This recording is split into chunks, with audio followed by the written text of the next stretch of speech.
Okay, alright. Okay, so now bit recap lah sekejap. Teacher nak tanya sikit-sikit lah. Okay, now dalam SPM kita tak cover banyak, okay? Kita cover beberapa sahaja. So jadual bekal unsur just now, kita tahu yang we have kumpulan dengan color. Kumpulan we have 1 sampai 18. Meanwhile, color kita ada 1 sampai 7. Okay? Tapi kita tak cover everything tau. From group 1 until group 18. No.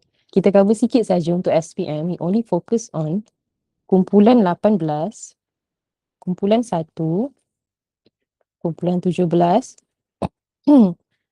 color 3 and last kali ialah unsur peralihan. Peralihan. Korang ada soalan ke nak tanya ke? Just write in the chat box ataupun better cakap lah dengan teacher, buka microphone cakap lagi senang lah. Okay. Alright, so kumpulan 18 dah cover on last class. Just nak recap sikit lah. So group 18 ni kita kena tahulah dia ada nickname dia. Nickname dia ialah kumpulan 18. Juga dikenali sebagai gas adi. Okay. Gas adi ni apa dia? Apa dia kan? So korang boleh tahulah dia kan. Cerita dia sebenarnya dia akan gunakan satu perkataan ni tau. Kumpulan 18 ni first kita boleh kata dia monoatom. Kenapa? Why? Why monoatom? 3, 2, 1. Okay. So nak monoatom ni maksudnya mono is one. Okay. Mono is one atom maksudnya dia wujud macam ni je. Contoh okay, kumpulan 18 ni we don't learn everything tau. Bukannya semua kita cover. Kita belajar cuma the first 3 elements saja. Tahu kan? Okay. So tengok dekat kumpulan 18 you akan nampak we have helium, neon and argon. Ini sahaja yang akan di-cover dalam kumpulan 18. Okay. So sekarang ni diorang wujud macam ni je tau. Like helium, neon and argon. Macam tu je. Dia tak ada like He2 ke. My mic is off? Really? Dengar tak my voice, kawan-kawan? Boleh tak dengar? Okay. Alamak, Awalah boleh ni cuba reconnect your your earphones ke? Cuba tengok balik. Oh my god, takutnya kalau dah lama kan tak on kan. Okay. Alright. Okay. Alright. So tak banyak miss out pun. Kita baru cover sikit. Okay. Kejap. Nak sambung balik. Okay. So helium, neon and argon. So kalau korang kata dia monoatom sebab apa? Kejap. Ni recap je tau. I'm not gonna cakap satu-satu lah apa benda. Korang kena tengok dia punya. Boleh dengarkan. Okay. Valence electron. So helium we have 2. Dia punya susunan elektron. Neon we have 2, 8. Argon we have 2, 8, 8. So what do they have in common ialah the same valence electron. Sekarang ni kita boleh panggil yang ni duplet lah, 2. 8 is octet. Okay. Sekarang ni diorang dah stabil tau. Keyword stabil. Okay. Sekarang ni korang akan cakap, now kalau stabil then what? Kalau stabil, dia takkan interact dengan atom lain. Maksudnya dia takkan donate, dia takkan receive or share electrons dengan atom lain. Okay. So korang jawab lah. Contoh kalau tanya kenapa gas adi wujud sebagai gas monoatom. Very famous SPM question. Later kita akan tengok juga SPM trial question. Okay. So start with boleh kata gas adi ni dia apa dia? Telah mencapai susunan elektron duplet atau octet yang stabil. Okay. So if you answer macam ni, kalau soalan macam ni 2 markah. Contoh kan. Ni baru 1 markah ni baru 1 markah. So kalau korang nak full marks, kena cakap lah dia apa. Atom gas adi ni dia tak menerima. Atom gas adi tidak menerima menderma atau berkongsi elektron dengan atom lain. Okay. Nak lebih-lebih boleh tengok dekat nota. Okay. So teacher ada tulis kat sini dah sebenarnya. So don't worry. Korang print lah. Okay. Baca je one by one. Teacher ada kata. Soalan popular. Okay. Everything ada kat sini. So nampak tak? Okay. So we gonna go through kita punya nota je lah. Terus senang. Okay. Now sifat fizik kan. Sifat fizik ni. Bila kata pasal sifat fizik ni. Terus fikir pasal sama ada takat lebur, takat didih ataupun didih lebur. Also kekonduksi kan, electrical conductivity lah, conduct ke tak, conduct atau tidak, macam tu. Okay, sifat fizik fikir macam tu je. Okay, alright, sekarang ni ingat tak kalau soalan cakap takat didih, takat lebur, kita ada template answer tau. Template answer macam mana nak jawab. Whenever question ask about takat didih, takat lebur, okay, ni korang kena ingat lah, okay. So whenever soalan tanya pasal question ask about takat lebur atau takat didih, okay, always use this template answer, okay. Kita ada 3 benda yang kita kena cakap, okay. Now, first you need to mention the name. Nama daya tarikan tu. Okay. And then the kekuatan. Ketiga ialah dia punya berapa banyak tenaga diperlukan. Berapa tenaga haba diperlukan untuk mengatasi daya, overcome the daya tarikan lah. Okay. So, ini bukannya specifically for chapter yang ni tau. Any chapter, sampai form 5, kalau dia tanya pasal takat lebur, takat didih, guna template answer ni. Okay. So, jom kita tengok jawapan kita dekat nota ni. Okay. Dia kata macam ni tau. Ni soalan, let's make it into a question. Dia katakan, gas adi mempunyai takat didih yang rendah. And then, I add kenapa? Okay, tengok macam mana teacher jawab. Tengok. Atom gas adi tertarik dengan daya tarikan van der Waals. This is nama. Ni kita panggil sebagai nama daya tarikan. And then I continue cakap pasal dia punya strength, kekuatan. You see? Kekuatan. Jangan stop sampai situ. Tengok berapa banyak tenaga haba. So benda ni, van der Waals ni dia lemah. Kalau lemah, tengok macam gambar orang ni kan. Bayangkan tali ni lemah, you think. Kalau lemah senang kan nak putuskan? So kita akan sambung. Sedikit tenaga haba diperlukan. You see? Ni berapa banyak haba. So bila jawab ada 3 point ni, insyaAllah dapat full marks. Okay. So template answer ni guna je untuk apa-apa bab yang ditanya. Takat lebur, takat didih. Apa-apa saja tanya pasal takat lebur, takat didih, kena cakap 3 ni. Barulah dapat full marks. Okay. Clear Alright. Apa lagi? Okay, tengok-tengok sendiri dekat sini. We're just going to go fast lah. So daripada sini kita boleh nampak dia punya perubahan sifat fizik menuruni kumpulan. Okay. So tengok daripada dia punya fizikal pun dah tahu dah saiz dia bertambah. Ni pun sama. Kalau cakap pasal saiz menuruni kumpulan kan. Sebab apa? Dia punya petala kan bertambah. Helium ada 1. Shell kan petala. Neon ada 2. Argon ada 3. Of course dia punya saiz akan bertambah kerana bilangan petala berisi elektron bertambah. Okay. And then baca sendiri, tapi apa yang teacher nak tekankan is takat didih dia bertambah. Okay. Ni kena ingat kalau kumpulan 18 menuruni kumpulan takat didih bertambah. Okay.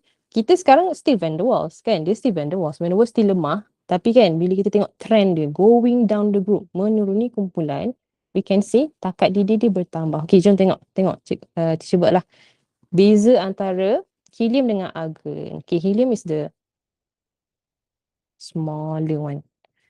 Argon is the big one. Okay, kita compare yang besar dengan kecil lah. Okay, so boleh tak korang imagine yang both ada tali and both ialah van der Waals. Okay, both are van der Waals. Ni van der Waals and ni van der Waals also. Okay, now take note of the drawing. Nampak tak teacher lukis Argan ni big head, big body. Kepala besar, badan pun besar. Okay, so nanti lain pula lah dalam group 1 dengan group 17. Nanti kita tengok lah later. Okay, just take note of the drawing dulu lah. Okay, now kenapa? Dia suka tanya, kenapa takat didih bertambah menuruni kumpulan? Okay, so kita nampak kan, saiz dia bertambah. From helium to argon, saiz bertambah. Okay, note that also kita punya tali juga akan bertambah kuat. The van der Waals bertambah kuat. So kalau bertambah kuat, maksudnya apa? Dia akan require more energy lah. Bayangkan, kuat lah benda ni. Susah lah nak putuskan, kan? So maksudnya lagi banyak tenaga haba diperlukan untuk mengatasi daya tarikan antara argon ni. Okay, jom tengoklah. Tengok dia punya reasoning. Tengok teacher buat nama kekuatan dengan berapa banyak tenaga. Okay, so tengok. I mentioned about the name. Bertambah kuat. The strength. Bertambah kuat ni kekuatan. Ketiga, lebih banyak tenaga haba diperlukan. Ada 3 point ni, maksudnya this is an A plus answer. Okay, alright.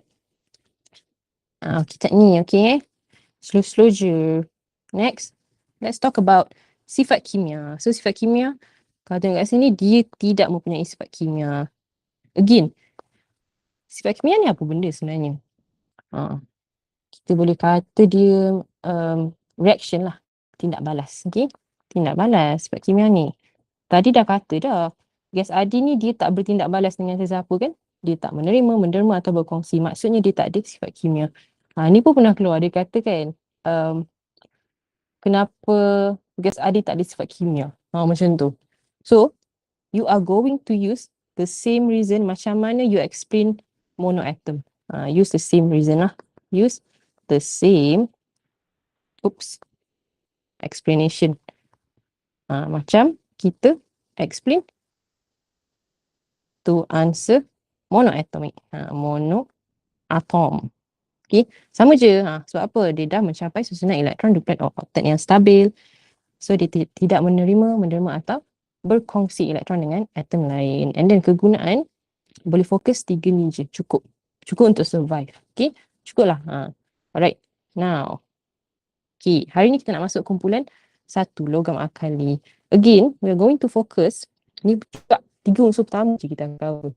That's it. Okay, what you need to note is dia punya ni, valence, elektron valence dia 1. So what do you guys think? Dia derma ke terima? Untuk stabil, ni derma ke terima?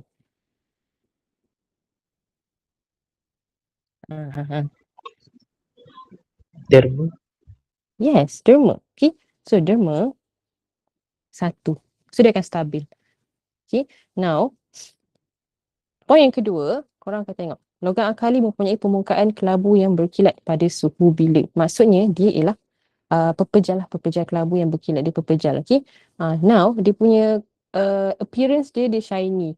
Untuk siapa yang pernah buat eksperimen, pernah tak buat eksperimen dalam lab kan pasal group 1 ni. Okay, it's very interesting. Dia punya texture dia, bukan texture, macam appearance dan texture dia macam pemadam je sebenarnya. Kita boleh potong dia. Dia lembut je. Okay, nama je logam. Tapi you can actually potong guna pisau je. Macam tu je.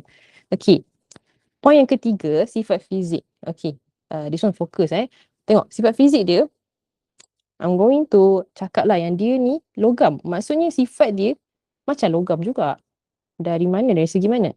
Di mana dia konduktor haba dan elektrik yang baik. You see? Macam logam kan? Sebab dia logam. Nama pun logam alkali. See? Okay. Tapi nak tahu tak? Cuba baca ayat yang kedua ni. Logam alkali mempunyai sifat yang sedikit berbeza berbanding logam biasa. In terms of, tengok ni.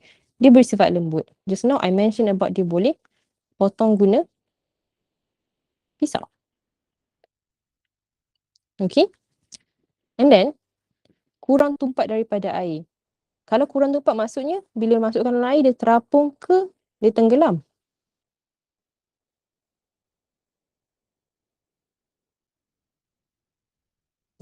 What do you think? Kurang tumpat. Yes, terapung. Dia akan float macam tu. Very good. Okay. And then, kalau kita fikir balik kan, macam logam yang biasa, dia akan tenggelam kan. That's what makes it different lah daripada logam biasa. Also, takat lebur dia rendah kan. Kalau takat lebur logam kan, dia tinggi tau. Korang bayangkan macam, nak bagi contoh apa lah. Kita bagi contoh macam, ni lah. Contoh perompak nak masuk rumah kan. Rumah kita ada grill dekat window kan, dekat tingkap. Lepas tu contohnya dia nak cairkan logam tu. Lama kan nak cairkan? Lama nak cairkan logam tu, maksudnya takat lebur logam tinggi tau. Tapi logam alkali ni dia different sikit daripada logam biasa. So takat lebur dia rendah, compare dengan logam biasa lah. Logam yang biasa. Okay. So tiga-tiga sifat ni dia different sikit lah from a normal logam. Okay. Now, let's look at perubahan sifat fizik dia. Okay. Boleh baca sendirilah the rest. But then, cuba tengok dekat point yang ketiga. Takat lebur berkurang. Beza tak dengan kumpulan 18 tadi? Di mana korang nampak dia bertambah. Okay. Kat sini lah student selalu salah tau. Okay, take note sebab my form 5 student pun ramai yang salah this one. Kan, padahal macam benda yang bukanlah senang tapi basic lah, kira basic lah form 4. So, look out. Benda-benda ni boleh buat kita salah and careless. Okay. So, ingat macam ni je. Drawing ni, you can, dalam exam kan, conteng je lah kat tepi-tepi bila soalan ni keluar. Okay. Now, I'm going to draw lithium versus kalium. Okay. Lithium, macam biasalah, dia kecil. Orang lukis dia kecil-kecil. Okay. Kalium, kita akan lukis. Okay, tengok macam mana teacher buat. Sebab ni teacher lukis big head, small body tau. Kepala besar, tapi badan dia kecil. Badan dia kecil, okay. Kenapa? Okay, jom tengok The first 3 shells penuh. Ni bayangkan macam atas penuh, tapi belakang ni seorang je occupied. Satu elektron je occupied. So badan kita buat macam ni kecil. Faham tak? Macam tu. Okay, compare beza dengan kumpulan 18 tadi. Kumpulan 18 kan, dia hujung sampai hujung dia penuh, betul tak? Macam 288 macam tu kan. Kan penuh dari awal sampai akhir. So korang akan lukis big head, big body. Faham tak? So important tau lukisan ni untuk korang, untuk tolong to help you in exam. Okay. Now, kita akan tengok. Kalau badan dia kecil kan, maksudnya dia senang nak putus tau. Kenapa tau? Macam dia tak balance tau. Korang bayangkan kalau dia berlanggar with each other, macam lithium langgar dengan lithium, kalium langgar dengan kalium. Lepas tu diorang melantun kan. Lepas tu diorang jatuh belah sana kan. I think yang kalium ni akan more likely to putus dia punya talikan ni, tali dia. Setuju tak? Kan? Teacher clearkan lah. Okay, again I repeat kan. Macam kita boleh tengok daripada ni stable ke tak stable lah macam tu. So bayangkan macam bila dah lukis tu, fikir dia berlanggar sama sendiri. Okay, lepas tu diorang akan jatuh on the opposite way. I think yang kalium ni akan more likely to putus. Betul tak? Dia macam tak stable lah. Senang nak putus. So kita boleh kata dia lebih lemah. Okay, so kalau compare lah. Macam lithium ni, dia sebab dia kecil kan, dia kecil. So dia macam tak ada berat badan yang besar lah untuk ditampung kan. So dia okey lah. Tak putus, tak more likely to putus. So sekarang ni kita boleh kata, jap, one more thing. Lupa nak kata. Nama tarikan ni ialah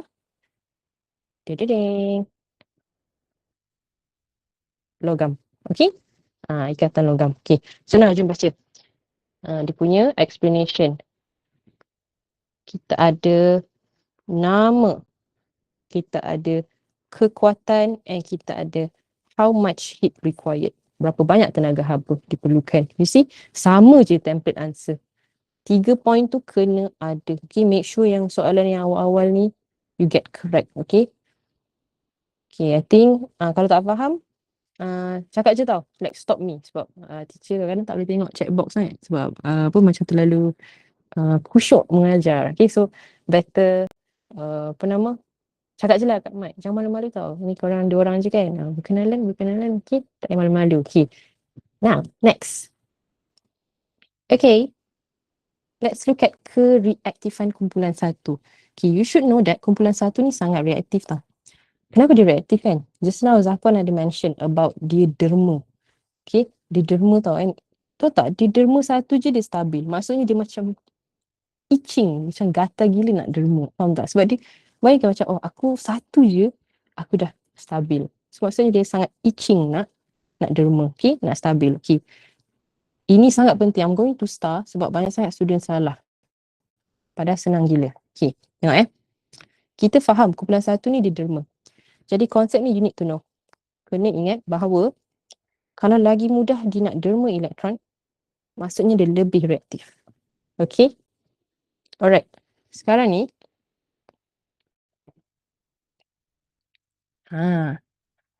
tengok contoh ni. Okay, kita tahu kalau menuruni kumpulan ni, saiz dia bertambah. Okay, saiz bertambah, fokus. This one is very important and sangat ramai budak tak tahu. Okay?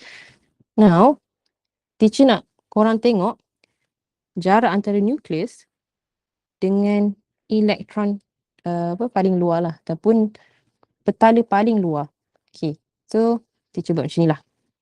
Lithium versus helium. Kalau tengok kat sini, jarak yang antara nukleus dengan helium lah. Helium ni, nukleus dengan petala terluar ni lagi jauh kan? Ni jauh. Ni dekat. Okay. So, bayangkan. Kejap, before that, nukleus ni dia buat apa? Nukleus ni. Fungsi nukleus. Nukleus buat apa? Ada siapa tahu tak? Nukleus. 3, 2, 1. Nukleus buat apa? Dia senang cerita dia tarik elektron. Faham tak? Dia tarik. Okay. Korang bayangkan, lagi senang ke lagi susah nak tarik benda yang okay, I'm going to ask you macam ni lah. Nak tarik benda yang dekat ke senang, nak tarik benda yang jauh ke senang? Macam bayangkan, simple je lah, ada botol kat depan mata. Lagi senang nak tarik kan, nak reach for the bottle daripada nak tarik benda yang jauh. Betul tak? Yang jauh ni, dia susah nak tarik berbanding yang dekat. Yang dekat ni dia senang tarik. Okay. So far so good tak? Again I repeat benda yang jauh lagi susah nak dapat, lagi susah nak tarik, nak jaga. Yang dekat senang nak jaga. Macam tu. Okay. So sekarang ni, kita kena tengok yang senang nak tarik ni, lithium lah. Lithium senang nak tarik, senang nak jaga elektron tu. Helium susah nak tarik. Okay, susah nak tarik elektron. Okay. So kita tengok. Kalau dia susah nak tarik, helium ni susah tarik kan? Maksudnya dia tak jaga so good kan? Dia susah nak jaga, susah nak tarik kan? Maksudnya dia akan lagi senang nak let go elektron. Easier to donate. Senang nak derma elektron. Okay? Sebab dia susah nak tarik lah. Dia punya tarikan tu lemah. Ni bahasa pasal lah. Kita analyse ni. Jom kita cakap dalam bahasa kimianya. Okay? So sekarang ni korang akan cakap, menuruni kumpulan, kedudukan elektron valence semakin jauh daripada nukleus. Betul kan? Helium lagi jauh kan? Nukleus dengan elektron valence. After that, we can say about betapa senang atau susah nak tarik. Kalau lagi jauh, maksudnya dia punya daya tarikan antara nukleus dan elektron valence semakin lemah. Jadi, lagi senang lah dia nak let go, nak derma, nak lose elektron. Maksudnya dia lebih reaktif. Remember about konsep kita tadi? Ni untuk kumpulan satu, okay? So, lebih mudah menderma elektron, lebih reaktif, okay? Kalau tanya. Siapa ada soalan? Kalau faham, buat thumbs up. Okay, very good. Kalau faham, Abang Zakwan. Okay, very good. Okay, so kita tahu sekarang ni kan. Tengok beza dia. Tadi, template answer untuk takat lebur, takat didih, 3 ni. Kalau dia tanya pasal kereaktifan, first, macam ni je. I give you ways Sebab dalam exam kan mana ada dia bagi gambar-gambar. Macam korang kena fikir sendiri kan. Betul tak? Kena fikir sendiri. Okay, first thing that you need to fikir ialah nukleus punya function.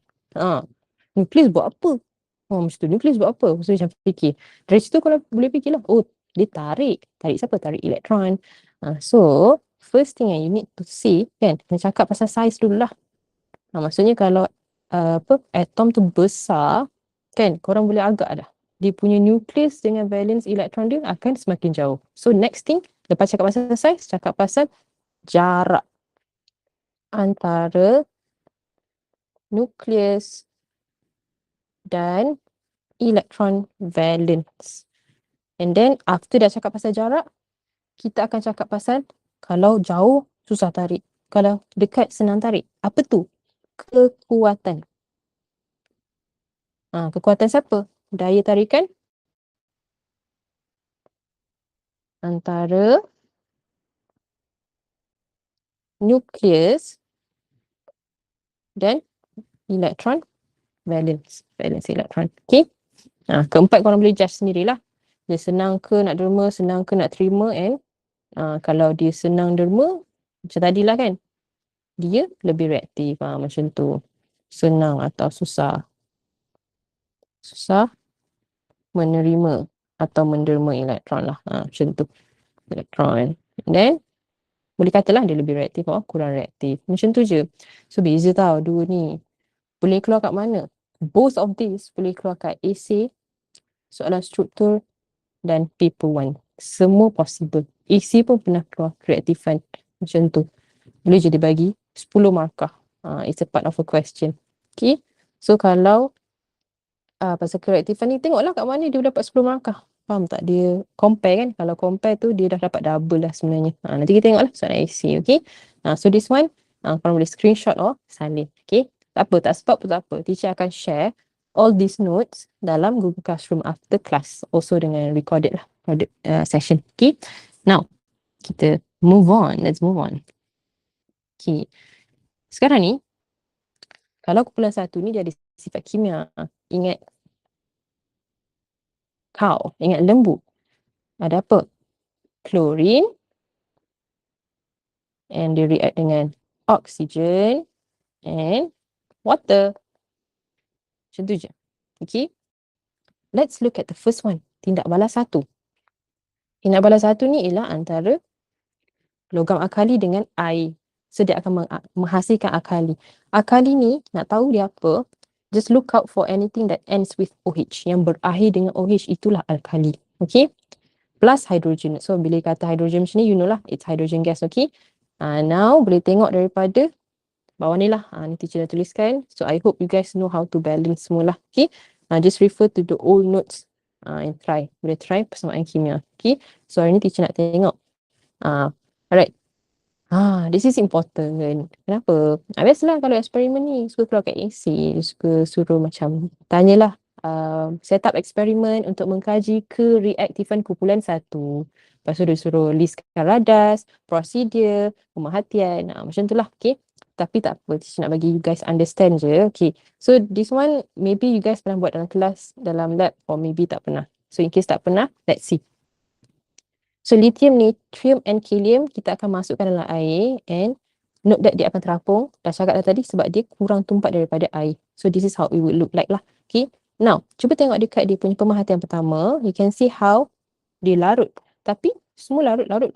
Tapi ni je kadar. Siapa paling cepat, siapa sederhana and siapa perlahan. Okay. So boleh nampak lah kalium ni larut paling cepat.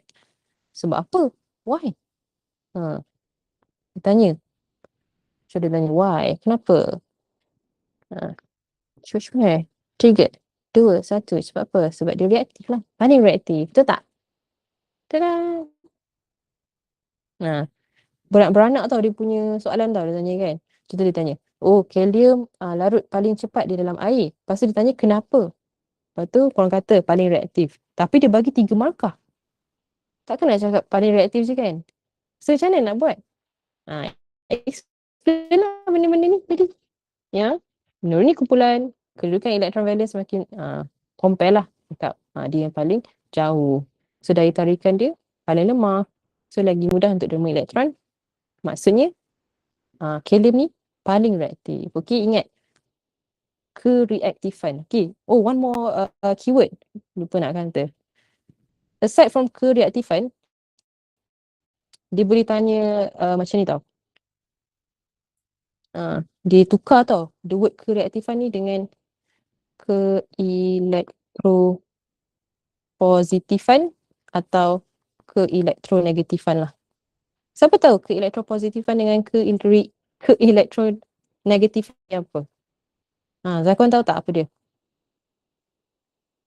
Tahu Fala nak jawab? Cepat. Apa ni maksudnya?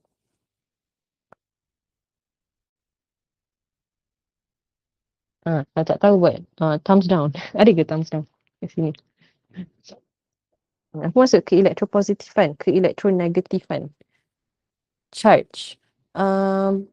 Boleh juga nak cakap dia ada relation lah, ada relation. Pasal so Vala kata about charge kan, I would say dia ada kaitan dengan charge. Zakwan tahu tak apa? Okay. So kalau korang tak tahu kan, ingat macam ni je. I'm going to explain about keelektropositifan dulu lah. Okay, tengok So let's say this is you. Lepas tu korang nak jadi orang yang positif. Saya nak jadi orang yang positif kan. Ni Zakwan lah. Nak jadi orang yang positif. So Zakwan akan fikir-fikir benda yang positif lah. Tak nak benda yang negatif. Maksudnya you akan throw away negative thoughts. Negatif tu kita akan kata elektron. Macam tu. Okay. Sebab elektron kan negatif. So macam tak nak elektron, tak nak negatif. So maksudnya Zakwan jadi orang yang positif. Maksudnya keelektropositifan tu ialah kecenderungan untuk menderma elektron. Untuk sesuatu atom menerima elektron lah.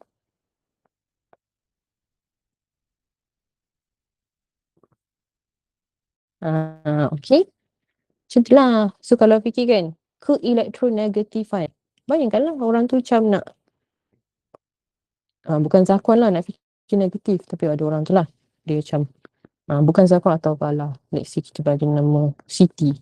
Siti nak jadi negatif, maksudnya dia nak fikir benda-benda buruk. Nak fikir benda-benda negatif. Maksudnya, keelektronegatifan pula ialah kecenderungan untuk sesuatu atom menerima elektron. Okay.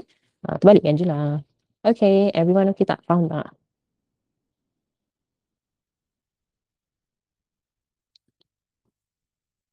Okay. So kalau apa? Kalau faham, alright. So Zakwan, I assume kalau diam tu, I assume faham lah. Okay. Now, kita boleh kata macam, sama balik tadi, sorry. So another way they could ask about kereaktifan ialah dia kata macam, ni lagi apa? Keelektropositifan dia lagi tinggi daripada ni.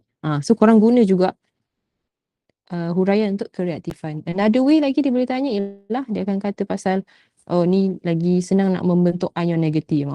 Ion negatif. Apa? Lagi senang nak membentuk ion positif. Nampak tak ayat-ayat ni?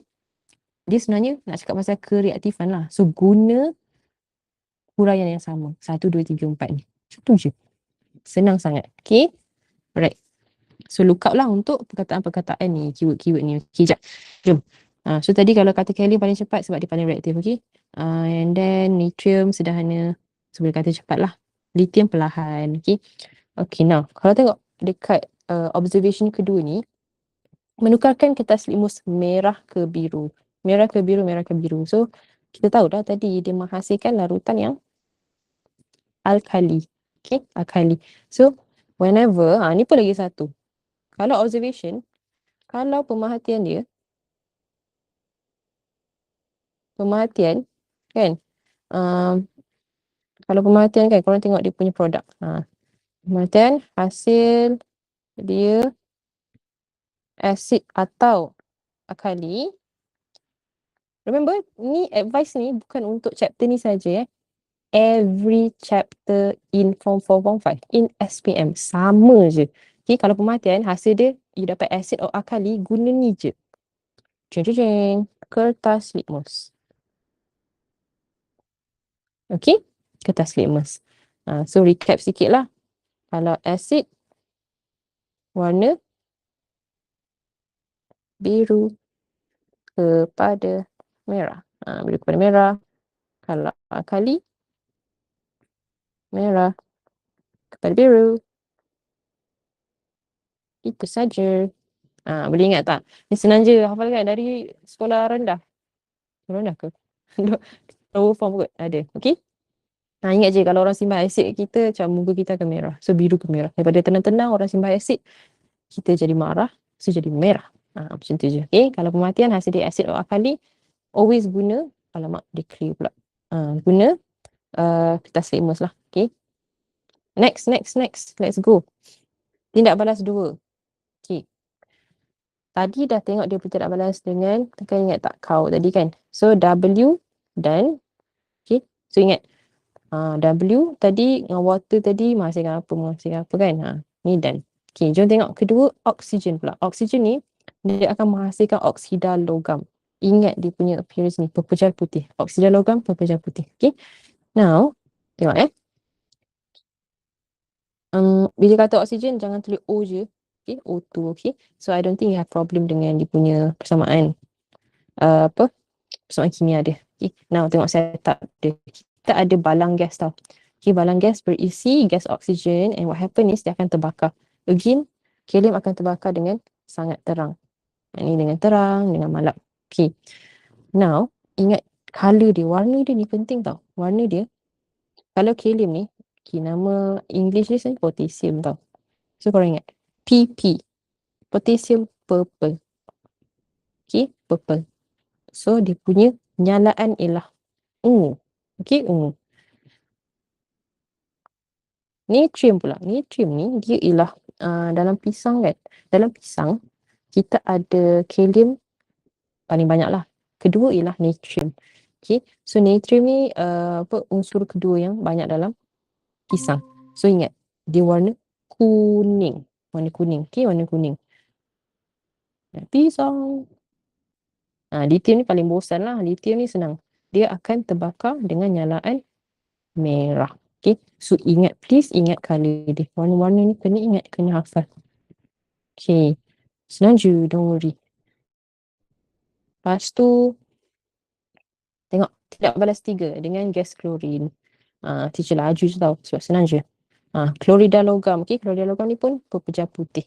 Okay, so boleh tengok sendiri lah persamaan kimia ni. Setup, nak tahu tak? One thing, teacher nak bagi tips. Yang ni, kan dia punya pemerhatian setup dia ni kan, sebiji macam oksigen tadi. Cuba korang tengok.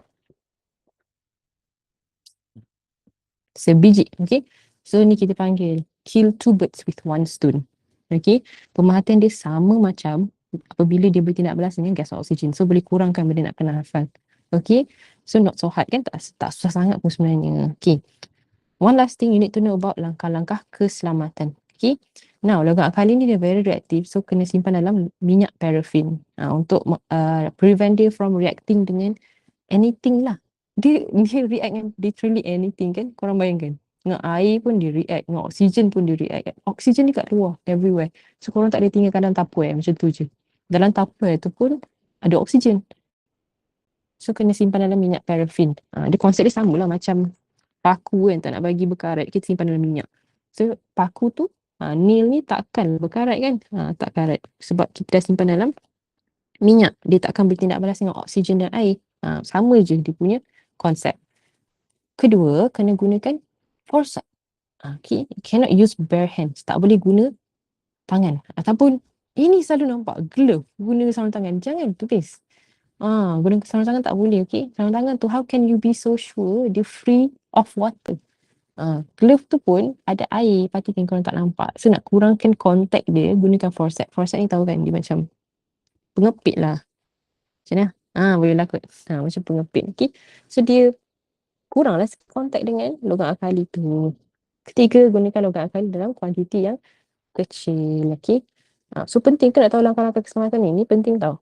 Tahu kan kalau nak cari AC, prosedur kan, soalan AC, kalau ada langkah-langkah keselamatan ni, yang boleh buatkan korang from A to A+. Bila korang mention about langkah-langkah keselamatan ni. Faham tak? Dia macam bila korang markah ataupun borderline, macam 69 nak ke 70 kan lain tu. Macam korang daripada dapat straight A kan, tiba-tiba dapat 1B. Tak shock lah kan. So nanti kadang 69 ni kan, pemeriksa akan check balik korang punya AC. Kalau korang mention pasal langkah keselamatan, dia boleh tolong. Macam tu. Okay. So, contoh-contoh langkah keselamatan macam ni lah. Like, ada cakap pasal minyak paraffin ke dalam prosedur. Okay. Okay, itulah cerita dia. Okay, next. Kumpulan 17, halogen. Okay. Number one, you need to focus on the first 4 elements. 4 unsur pertama. Okay. Fluorine, chlorine, bromine, iodine. Okay. Ikut je that order dalam cara berkala unsur. And what do they have in common is dia punya electron valence. Electron valence dia 7. Maksudnya dia ni perlukan 1. Menerima 1 untuk stabil. Okay. Okay, tadi kan teacher ada kata pasal, okay, kita recap sikit. Boleh tak kat sini? Kita recap sikit. Kumpulan 18 ni pada suhu bilik Okay. Kumpulan 18 tadi tahu kan dia gas kan? Betul tak? Dia gas yang tidak berwarna kan? Gas tidak berwarna. Kalau kumpulan 1, dia apa? Dia logam. Betul tak? Logam maksudnya dia apa? Pepejal. Pada suhu bilik dia pepejal, kelabu, berkilat. Oops. Nampak tak kita boleh generalize dia? Okey. Nak tahu tak kumpulan 17 ni dia pelik-pelik sikit. Kenapa? Setiap unsur tu dia lain-lain. Kenapa dia betulkan tulisan ni jadi bagi buruk? Okay. Now, kumpulan 17 ni kan, fluorine, chlorine, bromine, iodine. Semua ada kita panggil physical state, keadaan fizikal yang berbeza. Nak tahu tak? Di mana fluorine dengan chlorine ni je yang gas. Korang hafal macam tu je. Fluorine, chlorine, gas. What comes before gas? Before gas, cecair. Maksudnya bromine ni cecair. What comes before cecair? Pepejal. Maksudnya iodine ni pepejal. Mind you, this is pada suhu bilik. Okay, suhu bilik. Okay, now. Warna dia pun berbeza tau. Macam tadi kan. Kumpulan 18, kumpulan 1, kita boleh generalize. Dia tak berwarna lah. Semua tu pun, kumpulan 1 pula semua kelabu kan, kelabu. Tapi kumpulan 17 ni different. Tengoklah pada bawah ni, teacher ada tulis. Okay. Kita tengoklah. So ingat, fluorine dan chlorine je gas. Yang ni cecair. Yang ni pepejal. Macam tu je, senang sangat. Okay. Tengok colour dia. Warna dia, fluorine kuning. Kuning kehijauan ialah chlorine. Oh, nak tanya. Kalau jawab hijau kekuningan boleh ke? Terima tak rasanya? Hijau kekuningan. Tak kot. Tak. Okay. Hijau kekuningan tu different So, penting tau benda ni. Sebab ada yang jawab macam tu juga. Salah. Hijau kekuningan dengan kuning kehijauan ni two different thing. Nampak je macam sama kan? Tapi tak. One is ni greenish yellow. Greenish yellow, dia yellow with a hint of green kan? So yellow yang ada green sikit. Kalau vice versa lah, yang tu yang lain sikit lah. Terbalik. Bromine, perang, iodine, ungu. Okay. And then halogen wujud sebagai molekul duit atom. So duit atom ni dia ada, walaupun duit, ada 2 atom lah. Boleh tengok nota tepi, side note.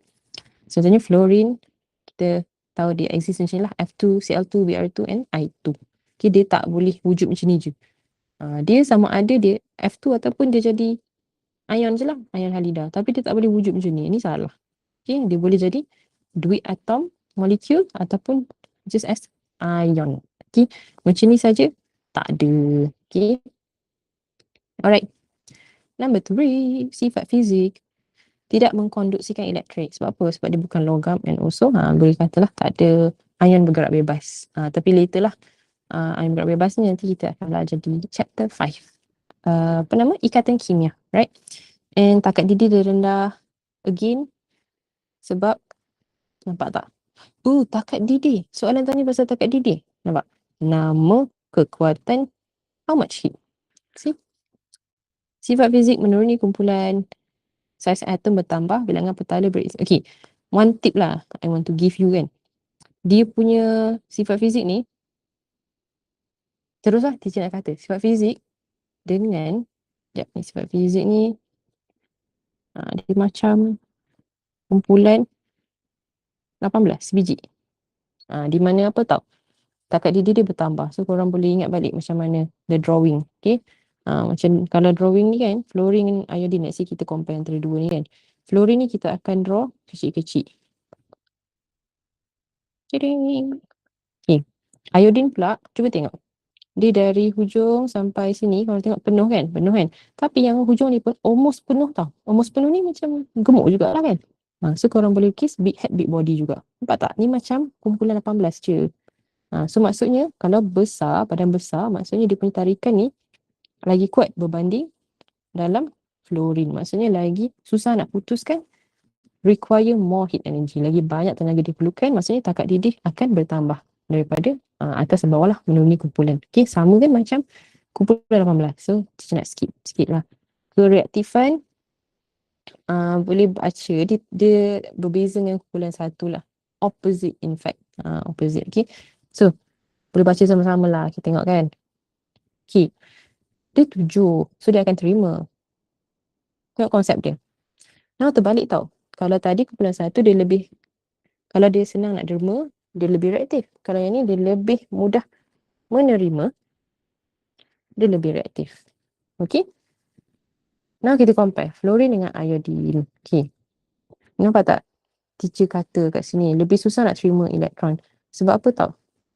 Sebab dia susah nak tarik. Nampak tak? Berbanding dengan fluorine. Tengok fluorine dekat.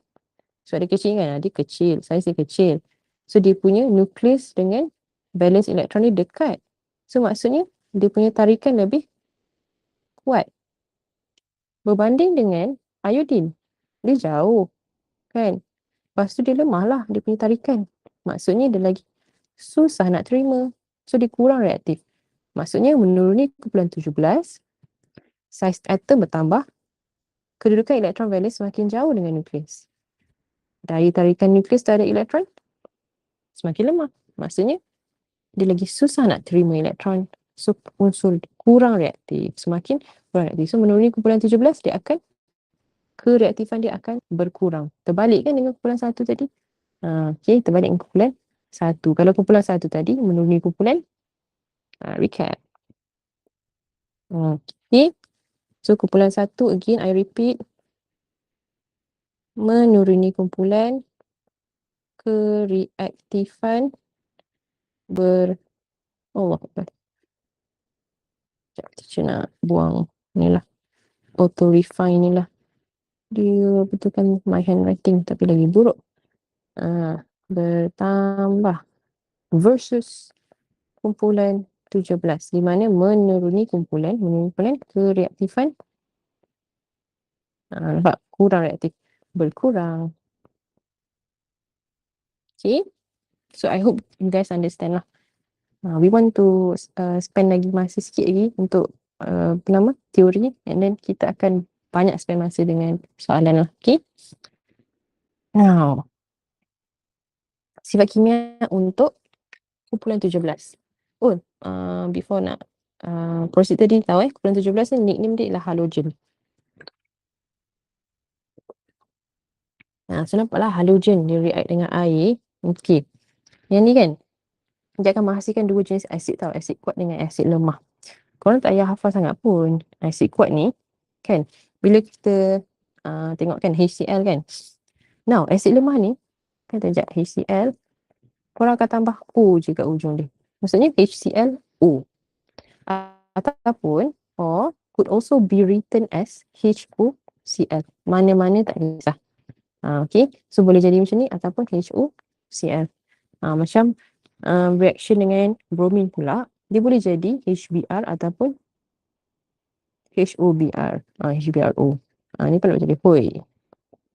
Macam tu lah. So yang ni lah asid kuat dia. Asid kuat. Yang ni asid lemah. Okay, ni lemah. Alright, jom tengok. Allah Akbar. Sekejap, dia banyak kali lah refresh ni. Tak apa, sebab dia. Now, yang ni kan. Okay, jom tengok. Setup dia ni, kalau perasan, lain-lain kan. Klorin macam ni. Bromin dia pakai penitis pula. Iodine dimasukkan je. Sebab apa? Sebab dia punya keadaan pada suhu bilik tu different. Faham tak? Beza. Keadaan pada suhu bilik tu dia beza. Sebab itulah dia punya setup eksperimen dia pun berbeza. Faham So you need to know yang uh, pada suhu bilik korang kena tahulah dia punya keadaan dia. Faham tak? That's why it's important untuk tahu. Now, setup untuk klorin ni dia macam ni. So dia gas. So kena pakai tube penghantar. Nampak tak? Kalau tak tahu dia punya keadaan pada suhu bilik, tak boleh nak agak pun macam mana setup eksperimen dia. Okay. So kita akan gunakan tube penghantar and you can channelkan gas klorin ke dalam air. Okay, air. And then what happen is dia akan larut. Larut dengan apa? Dengan sangat cepat. Kenapa? Sebab dia paling reaktif kan? Paling reaktif. Okay. And sekejap, teacher nak point out one thing lah. This one. Dengan sangat cepat dan perlahan. Nampak? Air bromin kita akan pakai peniti sebab dia liquid. Pepejal iodine pakai macam tu sebab dia, yalah, pepejal lah pada suhu bilik. Okay. Ingat tak? Teacher kata kalau your product ialah acid or alkali, boleh pakai kertas litmus. See? Nampak? So, pemerhatian, tak payah nak perah-perah otak fikir. Whenever you see kau dapat acid or alkali as product, gunalah kertas litmus. Senang. Okay. Ni pakai kertas litmus. Nampak? Biru bertukar merah. Pun biru bertukar merah. Biru bertukar merah. Okay. Okay, ada satu benda yang teacher nak add. Klorin dan bromin ni, dia ialah kita panggil sebagai bleaching agent tau sebenarnya. Agent peluntur. Dia bleaching agent. Bleach ni maksudnya putih. Okay, kalau dia bleaching agent maksudnya dia akan memutihkan, melunturkan kertas litmus merah kepada putih. Lepas, okay, macam tu lah change dia. Senang je, change dia macam ni tau. Dia daripada biru, dia tukar merah, lepas tu dia jadi putih. I hope you guys understand lah. Sama juga macam bromin. Bromin pun sama. Biru, merah, putih. Okay. Iodine dia stop dekat biru ke merah je. Okay, ingat klorin yang bromin saja ialah bleaching agent. Okay. Alright. Now, if you see tindak balas kedua ni, setup dia sama. Okay, setup dia sama. Setup dia sama di mana tukarlah. Tadi kan air dalam ni. Tukarlah NaOH. Okay, NaOH. Now, bila halogen bertindak balas dengan NaOH, korang akan nampak kita akan hasilkan dua garam.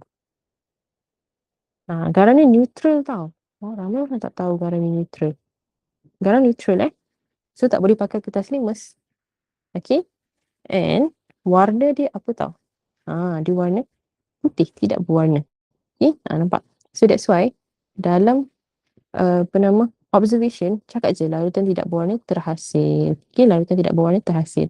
Okay, and I think the rest, bacalah sendiri punya persamaan kimia. Okay. Tindak balas 3 pula, last one. Halogen plus besi panas. Okay, now, besi panas ni is firm tau, firm.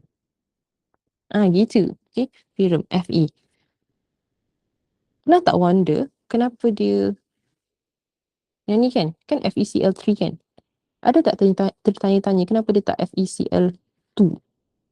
Kenapa dia jadi Fe3+? Kenapa dia tak jadi Fe2+ dulu? Ni pun mistake yang selalu nampak dekat student. Diorang buat macam ni. Macam Cl2 plus Fe. Lepas tu jadi FeCl2. Banyak budak buat macam ni. So, kenapa dia jadi Fe3+? Faham tak? Faham tak my question? Kenapa tak dia tak jadi FeCl2? 3, 2, 1. Okay. So jangan risaulah, dia takkan tanya pun dalam exam. Tapi korang kan tahu jugalah sikit-sikit. I think Zakon dah tahu sikit kot. Zakon tahu, oh by the way, Vala Zakon ni dia form 5 lah. Mungkin jangan takut, pandainya kan. Sebab dia dah form 5. Okay, dia dah form 5. Okay, so jangan macam rasa intimidated. Zakon, ingat tak dalam redox kan ada cakap pasal agent pengoksidaan. Ejen peroksidan kan. Ada kan? Ada. Ha, okay. Ejen peroksidan ni kita adalah ingat yang kalium manganat, kalium dichromate, air bromin, air klorin kan. See, air klorin, air bromin. Nampak tak? Sebenarnya air klorin, air bromin ni adalah ejen peroksidan yang sangat kuat. Okay. So maksudnya dia macam ni tau proses dia. Dia daripada Fe kan, besi panas kan. Besi panas dia jadi Fe2+. Lepas tu ni ialah tindak balas peroksidan tau, di mana dia bertambah macam tu. Macam dia from 0, lepas tu dia +2 and +3 kan. Tapi disebabkan halogen ni, klorin, klorin, iodin ni, dia ialah ejen peroksidan yang very strong, kuat, dia skip one step. Faham tak? Dia skip. That's why from ferrum dia terus pergi Fe3+. Dia tak lalu pun Fe2+ sebab dia sangat kuat. Maksudnya dia oxidizekan terus jadi Fe3+. Okay. So in case dia tak tanya, tapi in case dia tanya, you can just see halogen ni ialah maybe dia tanya klorin lah, boleh katakan. Because klorin ni ialah ejen peroksidan yang kuat. So dia oksidakan besi panas menjadi ion ferrum 3. Macam tu lah. Okay, that's why. So jangan make this mistake. Jangan cakap dia Fe2+. Okay. Both Bala and Zakwan, if you do this mistake, nak kena pukul kuatan. Okay. Jangan buat this mistake. Okay. So dia akan skip one step and terus jadi FeCl3. Okay. Alright. Now, dah agak dah. Kami dah buat hari tu. Okay. Sebab memang common mistake. Okay, tak buat salah sekali tak apa. But then if you do again, memang nak kena. Okay, so kita learn from our mistake. Okay, jangan buat macam tu. Dia bukan macam matematik korang kan. Korang tengok macam, Fe tambah Cl2, FeCl2. No. Okay, dia akan jadi FeCl3. Okay, dan ingat, ferrum 3 ni warna dia ialah perang pepejal perang. Kalau Fe2+ tu warna apa? Zakwan tahu kan? Dah masuk kan? Zakwan, Fe2+ warna apa?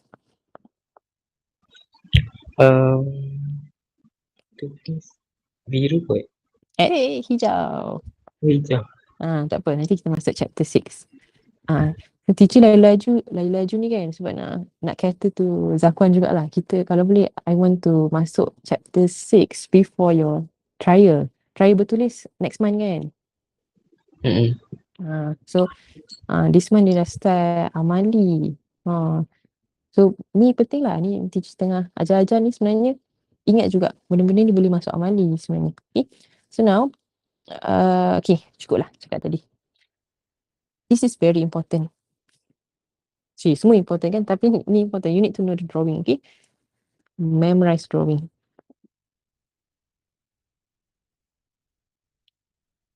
Okay, nampak teacher pun draw penat-penat kan. So you guys kena belajar untuk draw juga. Okay, first baca konsep dia dulu.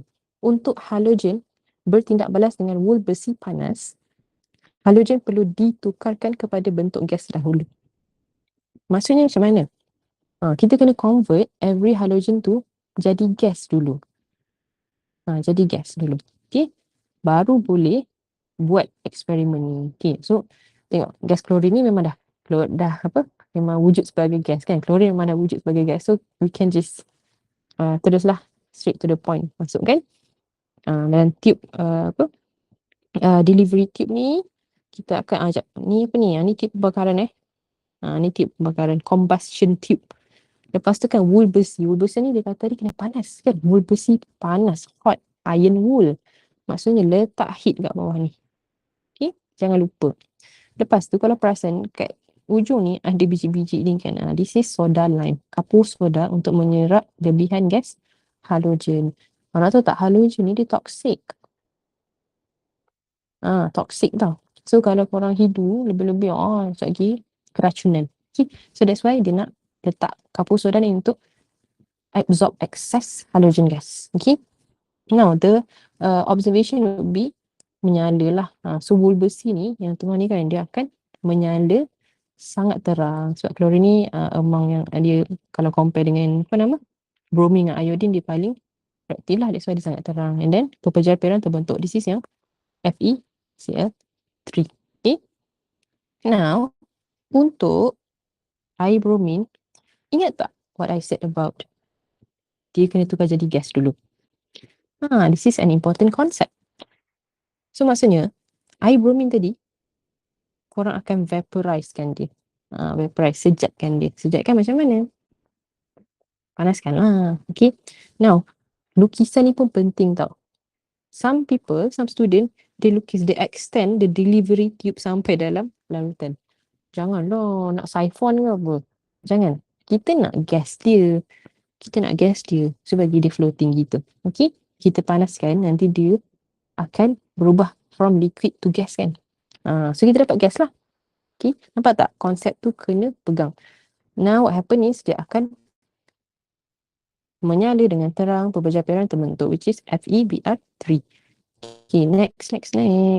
Last one, iodine pun sama. Since dia ialah pepejal pada suhu bilik, you need to convert to gas first. Okay, and then samalah, this one menyala dengan malap, peberjapairan terbentuk. Dan langkah keselamatan very important untuk tukarkan your grade from B to A minus to A to A plus.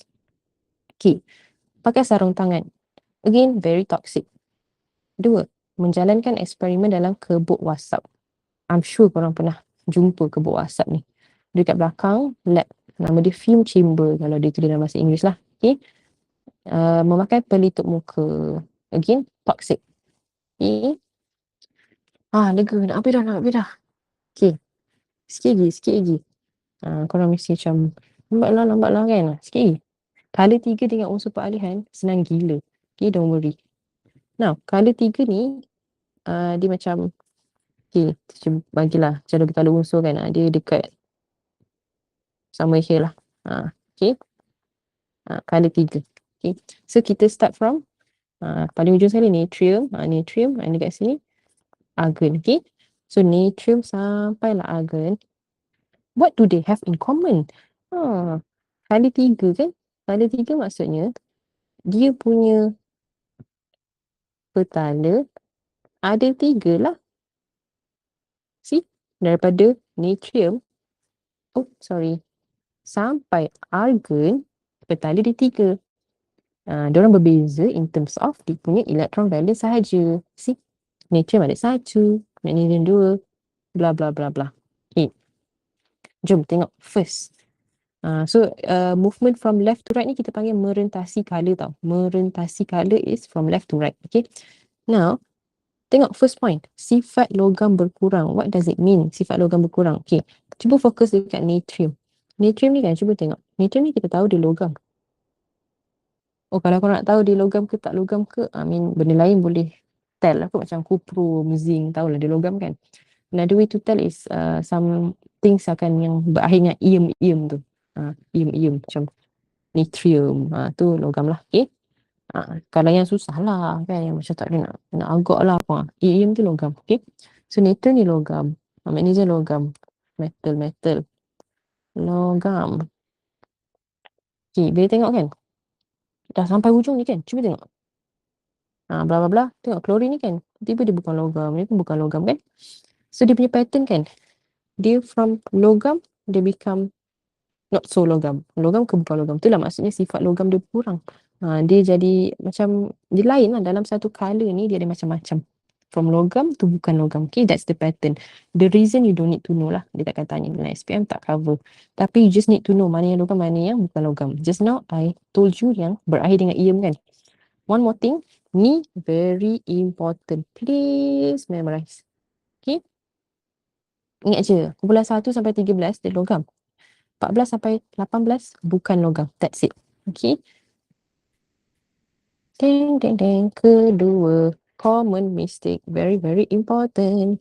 Size atom berkurang as opposed to kalau menuruni kumpulan. Ingat tak? Menuruni kumpulan, going down the group, size bertambah kan? Tapi kalau merentasi color, size atom berkurang.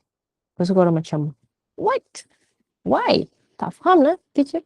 Kenapa size atom berkurang pula? From what I see, macam bertambah je teacher sebab charge elektron dia bertambah. Mesti korang macam tu kan? Macam tak faham kan? Okay. Macam ni lah. Teacher bagi 2 example lah. Kita ambil natrium dengan argon lah. Okay. Oh, let me know if I'm going too fast tau. Bagi tahu ya, kalau saya laju sangat, saya nak kerja syllabus sebenarnya. Okay, usually tak selaju ni lah I explain. Okay, so teacher nak explain natrium versus argon. Okay, so tadi kita nampak natrium ni 281, argon 288. Okay, maybe I'm going to draw bawah sikit lah. Okay, bayangkan 2, 8, 1. Ada 3 petala. Oh, how about I just copy this thing. Okay, copy sini tapi tukar nama saja. Okay, tengok sound. This is very important untuk yang tak faham. Right, 6, 8. Okay, ni teacher lukis yang luar je. Okay, tengok dia punya nucleus. Remind me again, nucleus dalam ni ada apa? Kita ada proton dengan neutron kan? Argon semula dan nukleus ada proton dan neutron. Okay, for this case kita nak fokus kat proton kejap. Proton je. Okay, sekarang ni proton dalam natrium ada berapa? Okay, dalam natrium kita ada, dalam ni tau, dalam ni kan ada, macam nak tahu proton berapa? Kira balik ni. Kira lah elektron dia. Elektron kan sama dengan proton kalau atom kan. So kita ada 11 proton. Compare dengan argon kita ada 18 proton. Okay, let me put it this way. Instead of proton, korang boleh cakap tak dia macam P ni macam people. Gitu. Like ada 11 orang. Yang ni pula ada 18 orang. Bayangkan. So apa yang diorang buat? Ingat nukleus kan tarik kan? Nukleus kan tarik kan? So yang tarik ni ialah proton tau. Macam dia determine berapa banyak lah orang tarik lah. So bayangkan macam ni ada 11 people tarik. Dalam ni dalam nukleus ni ada 11 orang tarik versus 18 orang tarik. Macam tu. So kita boleh agak lah siapa yang tarik lagi kuat. Argon kan sebab 18 orang tarik kan. 18 people tarik lagi kuat. Kalau tarik lagi kuat, tak ke dia punya size will get smaller? Setuju tak?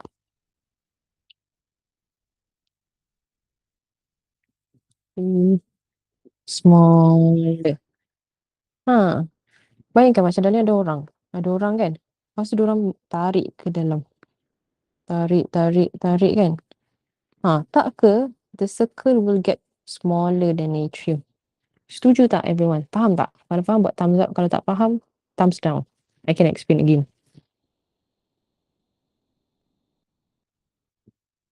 Okay, Vala again bayangkan natrium ni macam tau, nukleus kan, nukleus dia buat apa, dia tarik kan, tapi yang tarik ni dia determine by also number of proton jugalah. Bayangkan dalam ni ada 11 orang. Okay, dia buat apa? Tarik. Macam bayangkan ada 11 orang tentera berkuda. Tarik apa? Tarik yang outermost shell, tarik petala terluar ni, tarik towards them lah, tarik towards them. Okay, ni 11 orang tarik versus 18 orang tarik dalam argon. So bila kita tengok 18 punya kuasa, punya tenaga lagi banyak lah kan. 18 orang punya tenaga lagi banyak. Maksudnya tak ke the circle will get much smaller. Betul tak Vala? Setuju tak when I say like that, when I put it like that?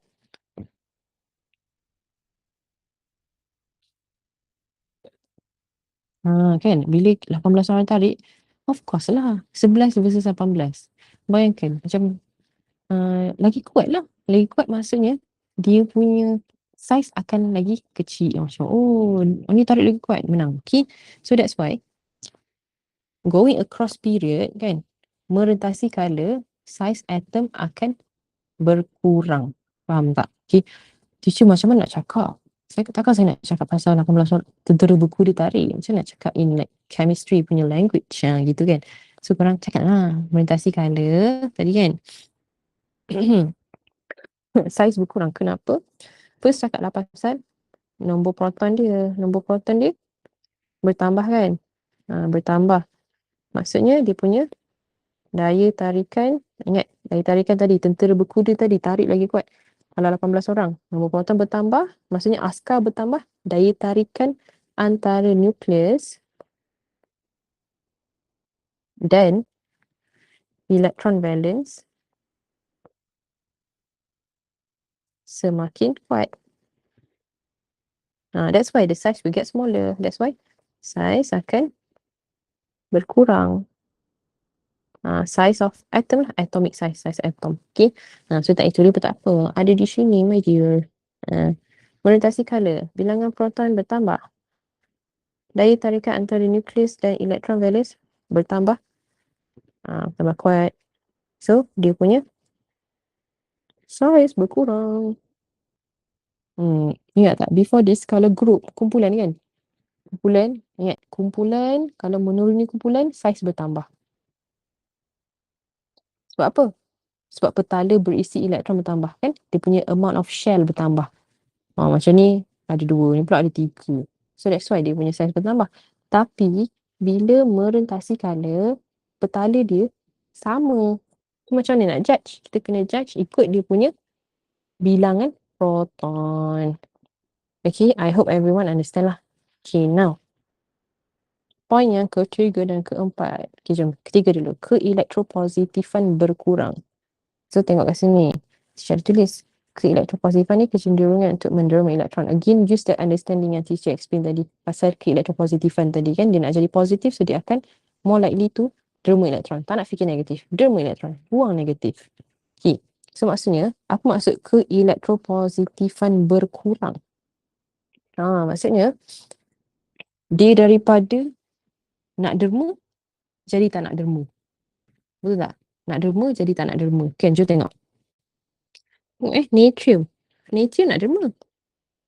Tapi semakin merentasi kala, semakin pergi kat kanan ni, dia semakin nak terima pula. Itulah maksudnya keelektropositifan berkurang daripada derma nak terima. Okay. So, poin keempat ni sangat senang lah. Opposite je lah. Kalau keelektropositifan berkurang, keelektronegatifan bertambah. Very easy. Okay. So, daripada nak tadilah nak derma ke nak terima kan. So dia awal-awal tu dia nak derma kan, last dia nak terima benda-benda negatif, nak terima elektron. That's why dia bertambah. Okay, done. Lagi sikit. Sifat kimia, very easy. Okay, sifat kimia ni kala 3 ni kita cakap macam ni lah. Semua unsur dalam kala 3 boleh bertindak balas dengan oksigen. Okay, ingat sifat kimia kita study kala 3 ni dengan oksigen sahaja. Tindak balas dengan oksigen sahaja, okey. Menghasilkan oksida kecuali argon. So kalau tanya kan kenapa, guna je. Use the same reason, guna je reason yang sama macam mana you explain pasal monoatom tu. To explain monoatom. Jadi kan, guna je sama. Alright, jom tengok. So semua akan menghasilkan oksida kecuali argon. Nampak tak ada argon kan? Kita stop dekat fluorine. See? So ni merentasi kala 3. You need to know we have 3 sifat oksida. Okay.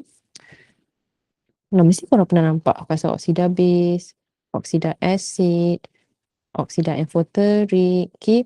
Tapi tak tahu apa benda kan. Okay. Oksida base ni maksudnya dia mempunyai sifat alkali. Acid mempunyai sifat acid. Tapi oksida amphoteric ni, I like to call it the bisexual oxide. Okay. Jangan jawab macam tu. Tapi ni cara teacher ingat lah. It's easier. Maksudnya, dia ada both acidic and alkaline properties. Alkali pun ada, acid pun ada. Macam tu. Okay. Now, tengok the who, siapa. Tengok kat oksida base dulu. Okay. So, oksida base ni, tengok siapa yang boleh jadi oksida base ialah semua logam. Okay, semua logam. Contohnya, tengoklah, natrium ni logam kan? Logam oksida. Maksudnya dia ni ialah oksida base. So kita boleh kata natrium oksida dengan magnesium oksida ni ialah oksida base. Okay. Okay, this one also dia bukan apply untuk chapter ni je tau.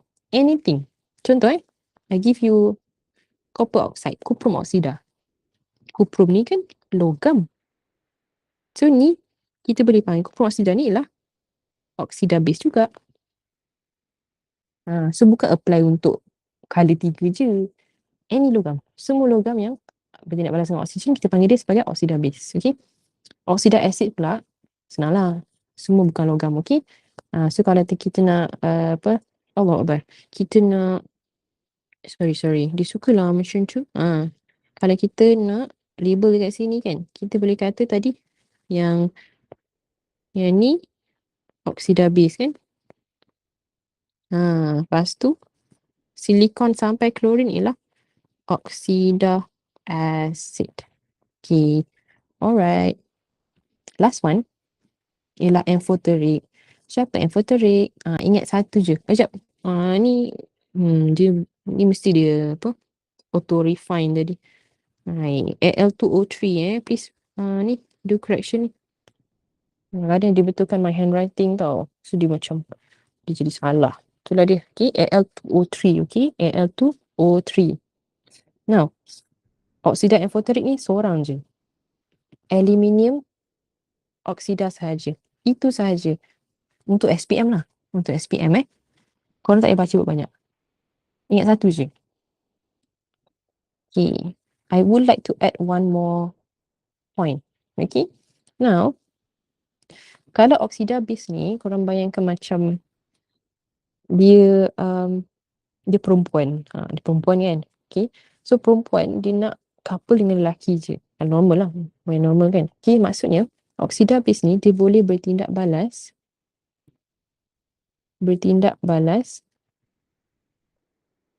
dengan yang opposite dia. Dengan acid lah maksudnya. Faham tak? Sebab dia akali kan. Dia ada sifat akali kan. So dia nak bertindak balas dengan benda yang opposite dia.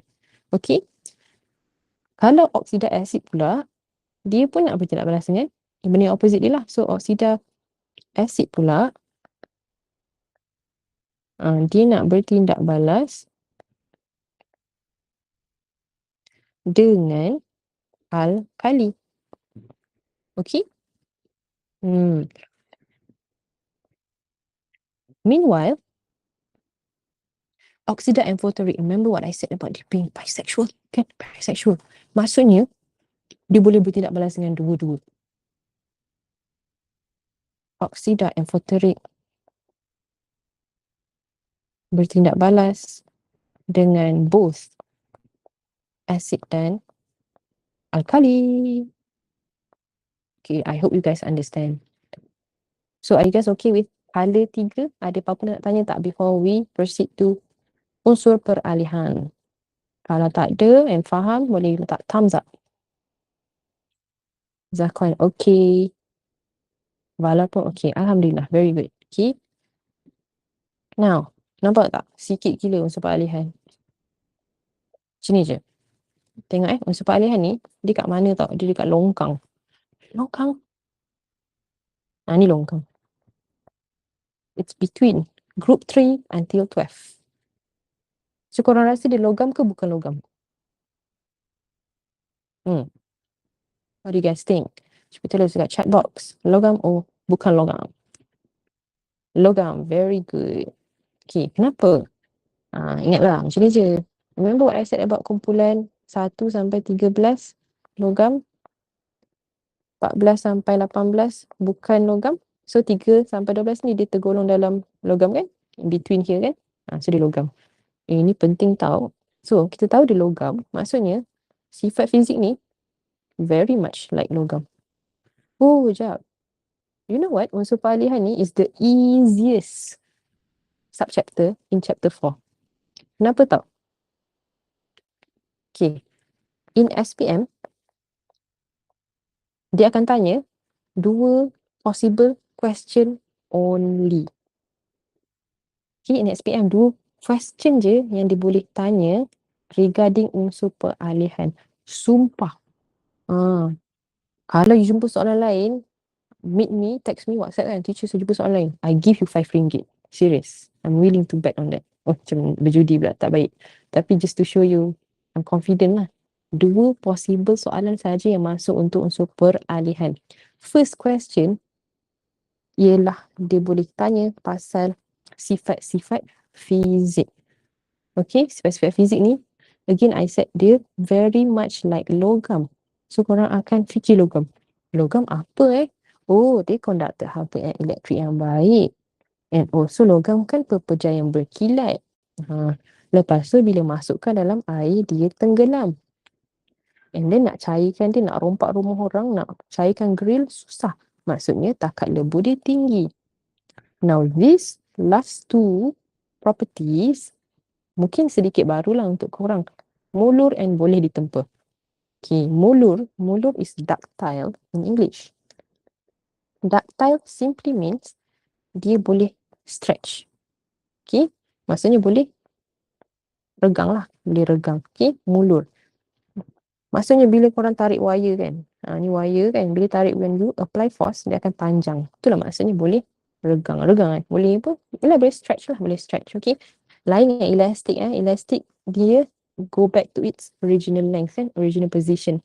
Lain that is elastic.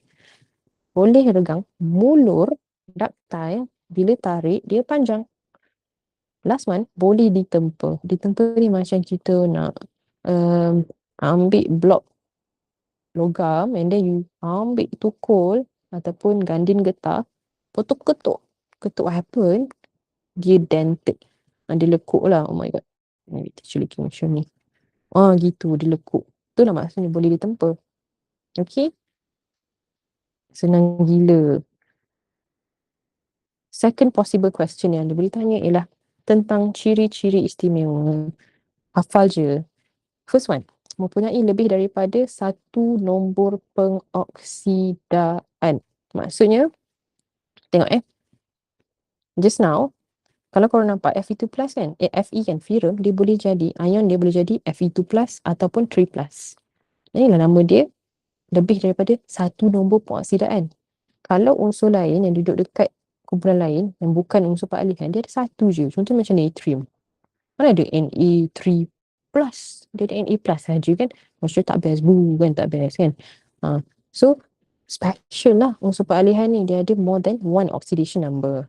Kedua, boleh membentuk ni tu sebatian berwarna. Okay, tukar sebatian berwarna. Okay, so kalau tadi kan ada Zakuan kata tadi Fe3 plus perang, Fe2 plus hijau kan, warna dia pelik-pelik tau kan, macam apa benda ni kan, macam kuprum ni kan biru, Fe2 plus hijau, Fe3 plus perang. Itulah warna-warna yang best lah. You know what, kalau contohnya Mg2 plus, bosan tau, warna dia putih lah, warna kalau jadi larutan tidak berwarna lah, sebu tak best kan. Tapi unsur peralihan best, warna best. Ketiga, dia bertindak sebagai mangkin. Mangkin ni catalyst. Catalyst boleh mempercepatkan tindak balas. Okay, and then yang keempat, dia boleh membentuk ion kompleks. Okay, so ion kompleks ni macam complicated lah, ion yang susah-susah kan. So kerja-kerja gila ni macam inilah kumpulan dalam kumpulan unsur dalam unsur peralihan lah. Kromium dengan manganis, mangan. So sekarang ni nampak tak, kromium dengan oksigen, tapi dia still an ion. Ni lah ion kompleks, ion yang susah-susah kan. Meanwhile, kalau unsur kumpulan lain kan, macam contohnya ada natrium, macam ni je dia punya ion kan, dia tak boleh jadi like NaO7 ke, tak ada, tak wujud, minus tak ada. Faham so kerja-kerja gila ni unsur peralihan je boleh buat. Okay, alright, so we are done with chapter 4. Okay, siapa nak tanya boleh tanya. Ada tak soalan nak tanya? Kalau tak ada, boleh thumbs up. Bala okay, Zakuan, very good. Let's look at latihan. Okay, korang boleh ada yang dah print tak? Print ke? Buka je lah. Okay, I give you 1 minute lah to get ready.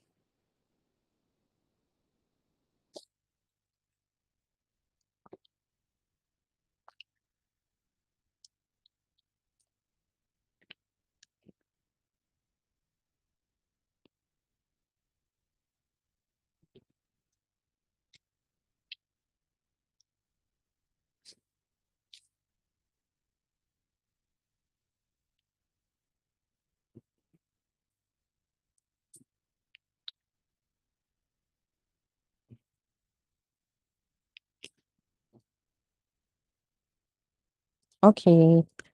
Jom tengok soalan pertama. Okay. As promised, kita akan buat a few soalan ni lah. Trial sama-sama. Okay. And the rest korang kena buat sendirilah. Okay. Jom tengok. 2024 Melaka. Let's say unsur X terletak dalam kumpulan 1 dan kala 3 dalam jadual berkala unsur. Stop kejap. Jom kita identify dia punya susunan elektron. Dari sini kita tahu kumpulan 1 maksudnya dia punya elektron valence ialah 1. And dia ada 3 petala. Maksudnya 281 lah. 281 macam tu. Okay. Rajah 5 menunjukkan susunan radas bagi satu eksperimen untuk mengkaji tindak balas antara unsur X dengan gas klorin. Okay. Now, ditunjuk kat sini kan. Okay. Pepecahan X terbakar dengan nyalaan kuning terang. Remember buat kuning? Kuning pisang. Pisang natrium. So X is natrium. Actually kan, kalau dia tak cakap atas ni pun kita boleh tahu. Kan tadi yang 281 tu kan. Ada dua cara nak tahu tau. So you can look at the susunan elektron. Lepas tu tengok kat jadual berkala unsur. Tahu kan jadual berkala unsur dia bagi kan? Okay. Jadual berkala unsur dia bagi dekat kertas 2. Kertas 1 tak bagi. Okay. Now. Nyatakan warna bagi gas klorin dan gas kuning kehijauan. Very easy. Nyatakan nama unsur X. So, korang akan jawab. Dah, kita jawab tadi. Natrium. Nama tau. If you answer Na, salah. Kena spell. Kena kata. Teacher, what if dia kata nyatakan unsur X saja? Nyatakan unsur X. Jadi natrium boleh, natrium Na itu pun boleh. Okay, so look out Ini nama dia perangkap. Tuliskan persamaan kimia bagi tindak balas ini. Tindak balas ini. So kita tahu tadi kan. Apa ni? Natrium bertindak balas dengan klorin. Okay, sekejap. Yang ni kan, soalan ni dia baik lah. Dia tak suruh kita pakai huruf dalam soalan lah. Okay, so in case ada disclaimer, dia kata kan macam ni. Dengan menggunakan huruf, bla bla kan, baru korang kena pakai X. Okay, so kat sini dia tak cakap. So dalam persamaan kimia ni boleh je letak Na plus Cl2. Okay. Yang ni kan, I write the common mistake Student buat common mistake. Student buat apa tau? Dia tulis NaCl2. Salah. Janganlah buat macam matematik. Ini bukan matematik. Ni nak tahu dia punya hasil, kena buat apa? Tahu dia punya ion lah. Na plus Cl minus N. So bila dia criss-cross, dia akan jadi NaCl. Boleh Kalau korang leave your answer macam ni, baru dapat 1 markah. Another 1 mark is dekat balancing. Okay. So balance kan equation ni. So kita akan letak 2 here, 2 here. And we're done. 2 marks. Okay. Next question. Hitungkan jisim hasil tindak balas yang terbentuk jika 0.5 mol X terbakar dengan lekap dalam gas klorin. Teacher, saya tak suka lah soalan calculation. Janganlah. This is very easy. Okay. So jisim hasil tindak balas. Mass of product. Apa hasil kita? Apa hasil kita? Tengok. Reti tak tengok persamaan kimia ni. Belah kiri ni bahan tindak balas. Na dengan Cl tu ni bahan tindak balas. Reactant. Belah kanan ialah hasil. Faham So hasil tindak balas ialah NaCl. Maksudnya dia nak tanya apa tu? Jisim NaCl lah. Macam tu. Okay, sekejap. Ini I like to buat table lah. What we have and what we want. Just now kita nak apa? Hitungkan apa? Jisim NaCl. Apa yang kita ada? What do we have? We have 0.5 mol X. X tu apa tadi? natrium kan. So we have mole of Na. Okay. So ingat tak in chapter 3? Mole to mass. Mole to mass apa? Kena buat apa? Buat apa? Mole to mass.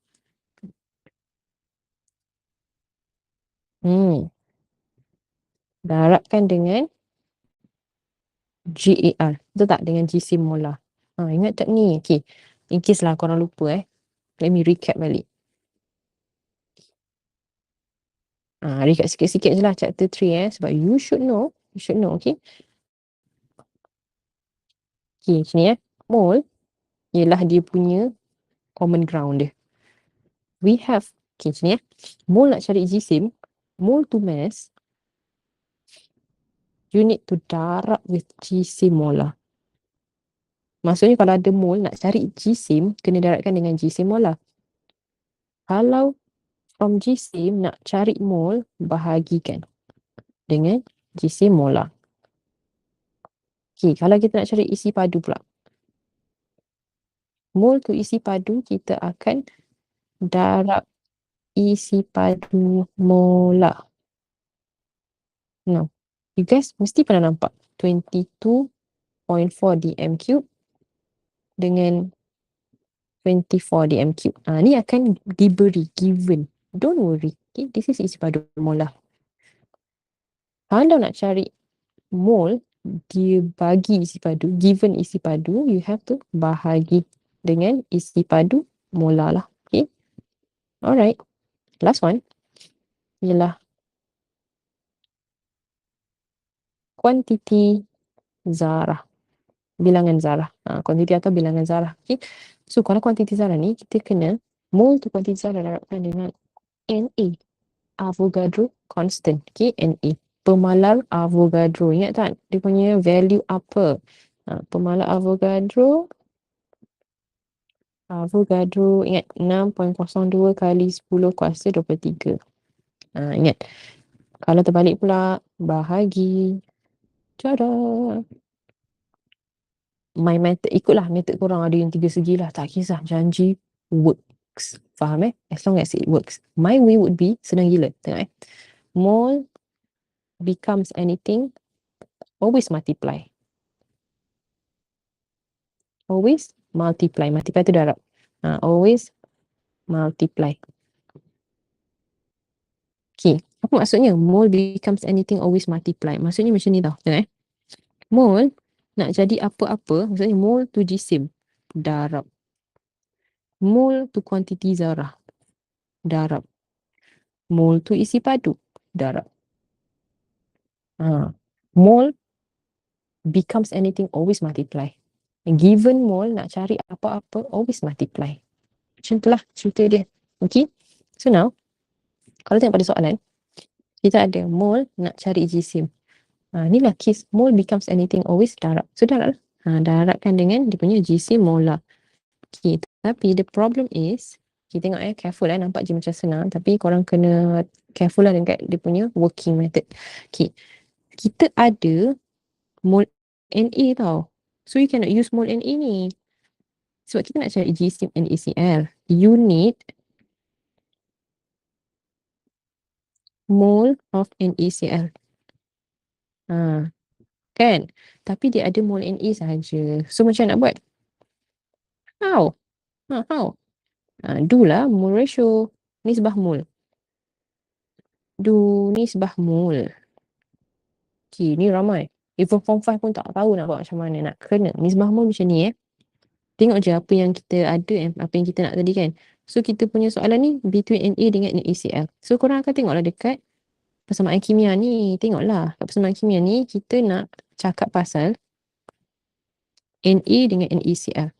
So korang akan tengok, ambil nombor depan dia, tulis balik 2 mol Na kepada 2 mol NaCl. Buat macam tu. Okay. Lepas tu ini nisbah mol Lepas tu tulislah mol sebenar. Just now dia given dah 0.5. So you write 0.5 mol Na. So yang ni tak tahu kan berapa mol NaCl. So tadi dah kata dia punya nisbah 2 kepada 2. Sama kan? Sama kan nisbah dia? Maksudnya mol sebenar pun akan sama. 0.5 also. So boleh right away lah cari. So GSIM ialah 0.5 times GSIM molar in ACl. Sekejap. Maybe teacher buat macam ni lah. So GSIM and ACl is mole in ACl times GSIM molar in ACl. So kan dah ada mole tadi 0.5 darab GSIM molar and ACl. Cuba tengok dalam soalan dia given dah tu 58.5. Nampak tak? Here. Okay. So kita tulis lah 58.5. Now kira lah. Kira. You will get berapa? Korang kira.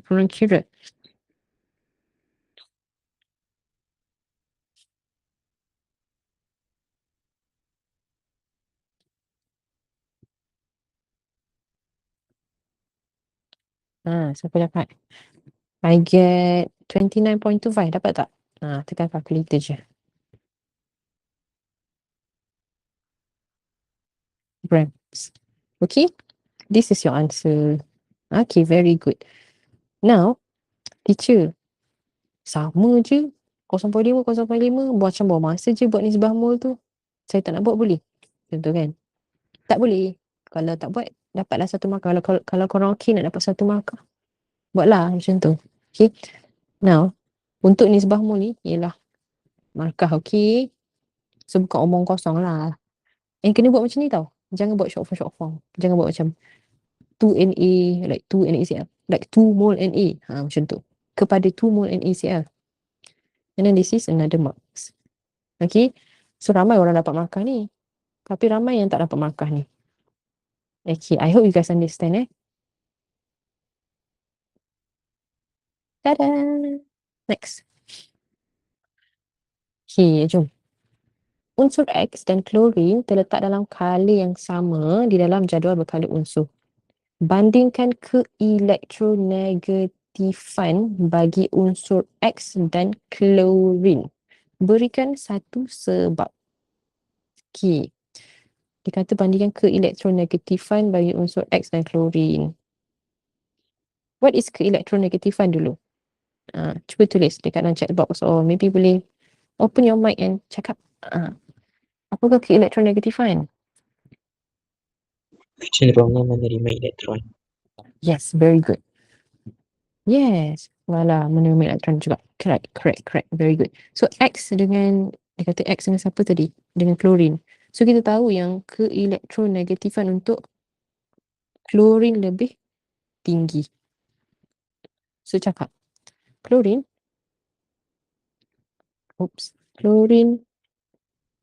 lebih elektronegatif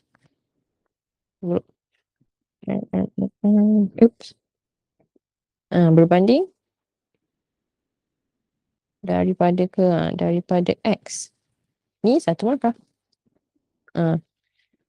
Kenapa? Cuba korang try. Cuba try. Dulu fikir.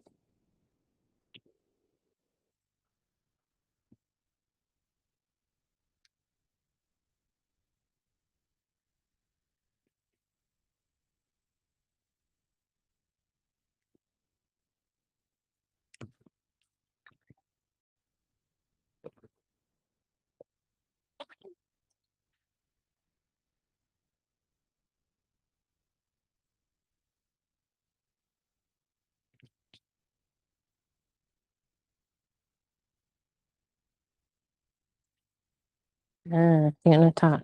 Boleh tengok nota, okay. So sekarang ni dikata kala yang sama kan. The same period. Terletak dalam kala yang sama. So kita tengok kan kala yang sama. Ingat tak pasal keelektropositifan dengan keelektronegatifan ni. Kalau kita tengok nota teacher ni kan, teacher kata kalau dia tanya pasal sebab ni, we can use the same. Yes, very good tarikan. But then Vala, you need to say tau. Tarikan antara apa dengan apa tau. Very good. Tarikan. Ikut je. Tarikan antara nukleus dan elektron. Siapa lagi kuat? Lagi senang nak terima, dia lagi kuat. Maksudnya, Klorin kan lagi senang nak terima kan. Maksudnya dia punya tarikan between nukleus kan, elektron valence lebih kuat. Cakap tu. Boleh? So daya tarikan nukleus antara nukleus dan boleh lah. Sama antara lah. Between antara nukleus dan elektron valence. Oh, valence. Terdui bahasa pula. Elektron valence bagi apa atom klorin tadi kan, atom klorin lebih kuat daripada atom X. Just look at my notes. Ada semua benda kan, betul tak? Ada semua, everything is there. Remember what I said? Tu sebab dia pakai yang sebab untuk saiz sama je. Cakap pasal daya tarikan dia. Okay, this is another mark.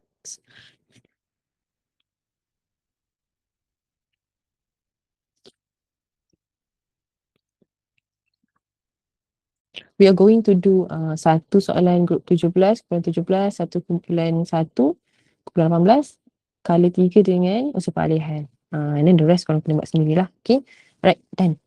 So kita dah buat tadi kali 3 and merangkap kumpulan 1 lah. Macam tu lah. Okay, tu tengok next question. Perak. Okay. Jadual 2 menunjukkan beberapa sifat fizik bagi unsur kumpulan 17 dalam jadual berkala unsur. Okay, tengok So what happen is, dia tanya, nyatakan oleh sebenarnya soalan ini. Nak nangis. Kalau korang salah, siap. Halogen. Okay. Nyatakan perubahan jejari atom, saiz jejari atom apabila menuruni kumpulan 17. This one I want Vala to answer. What do you think? Dia punya perubahan dia bertambah ke, berkurang ke?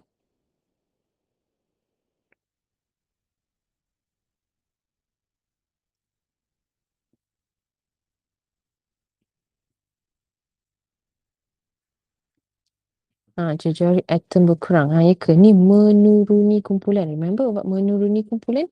What happened?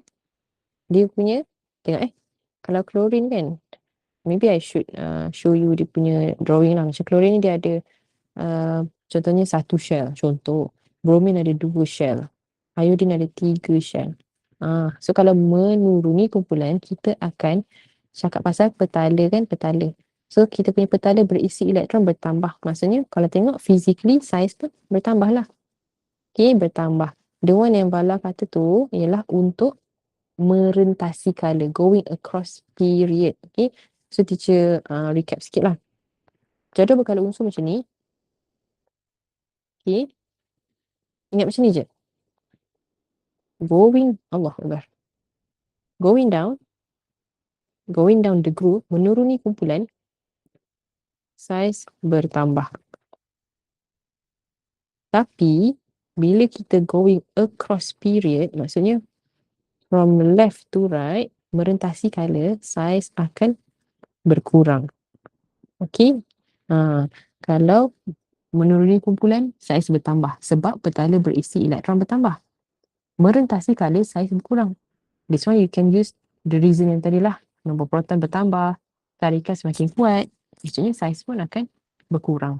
Boleh Now kalau perubahan jejari atom apabila menuruni kumpulan 17. So kita akan jawab apa dia? Jejari atom bertambah. 1 mark.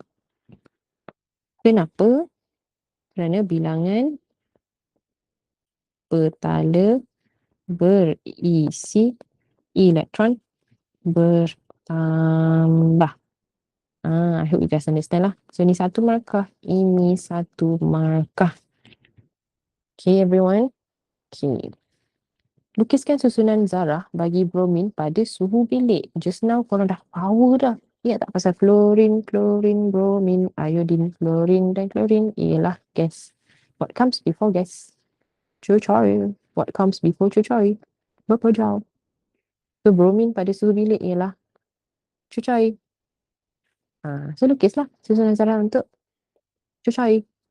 Cucai macam nak lukis susunan zarah? Korang lukis macam a group of 6 to 7 atoms. 6, 7. Macam budak sekarang kan. Korang suka kan?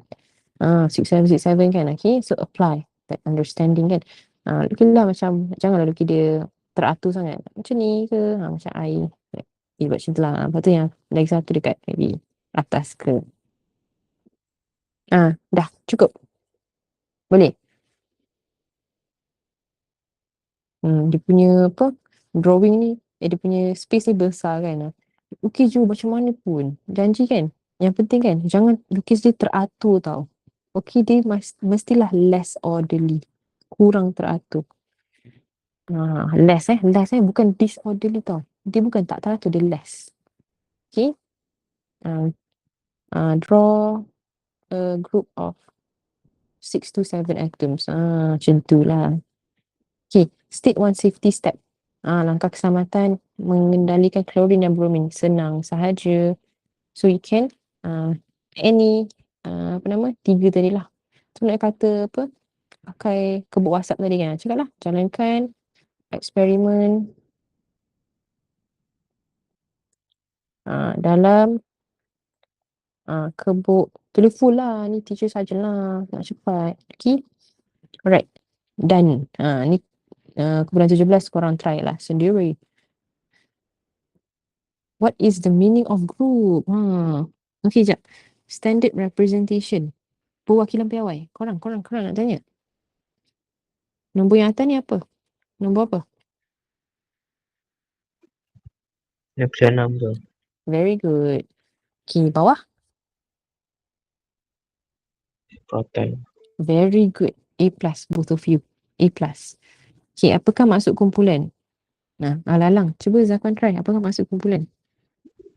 Laju menegak dalam jadual berkala unsur. Very good. Senang je. Okay, so kita skip. So yang lain ni boleh jawab-jawab lah. Sebab teacher nak cari soalan yang apa nama? Color 3. Okay, color senang Okay, boleh cakap lah.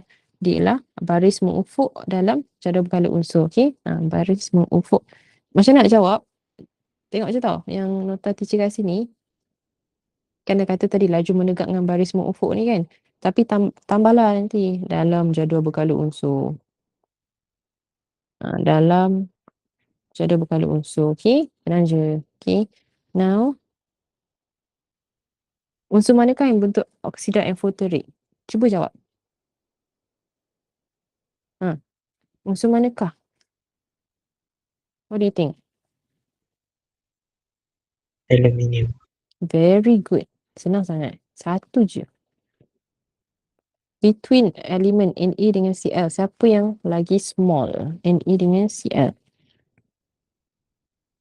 Which one is the smaller? Cl. Kenapa?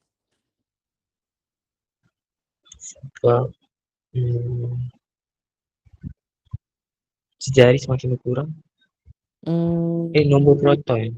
Nampak? Bukan logam pula. Sebab dia apa tau? Again, ni kan color 3 kan? Ingat tak? Kita tengah cakap pasal size, tapi dia color 3. We cannot kata pasal petala, betul tak? So correct Zakwan tadi kan. Okay, again. Zakwan and Vala, remember. Color 3 going across period, kita akan kata pasal nombor proton.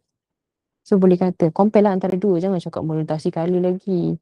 Ni dia dah bagi fokus nitro dengan klorin. Janganlah cakap orientasi color. Apa? Tengoklah soalan kan. Nombor proton, atom, klorin lebih tinggi. Lebih banyak, lebih tinggi daripada natrium. Macam tu. Okay. So what happen? Kalau nombor proton klorin lebih tinggi, sambung. Dia banyak tentera. So, tentera berkuda dia lebih ramai. So, what happened? Ya Allah. Ni bukan jawapan dia kan? Sorry my dear. Ni bawah tadi kan dah jawab kan? Sorry. Ni kita kata tadi klorin kan? So, what happened? Cepat. Tentera lagi ramai maksudnya tarik lagi kuat, betul tak? So, daya tarikan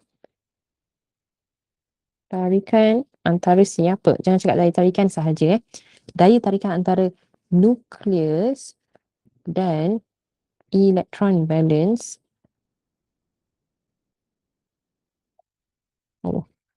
valence atom Fluorine lebih kuat daripada natrium.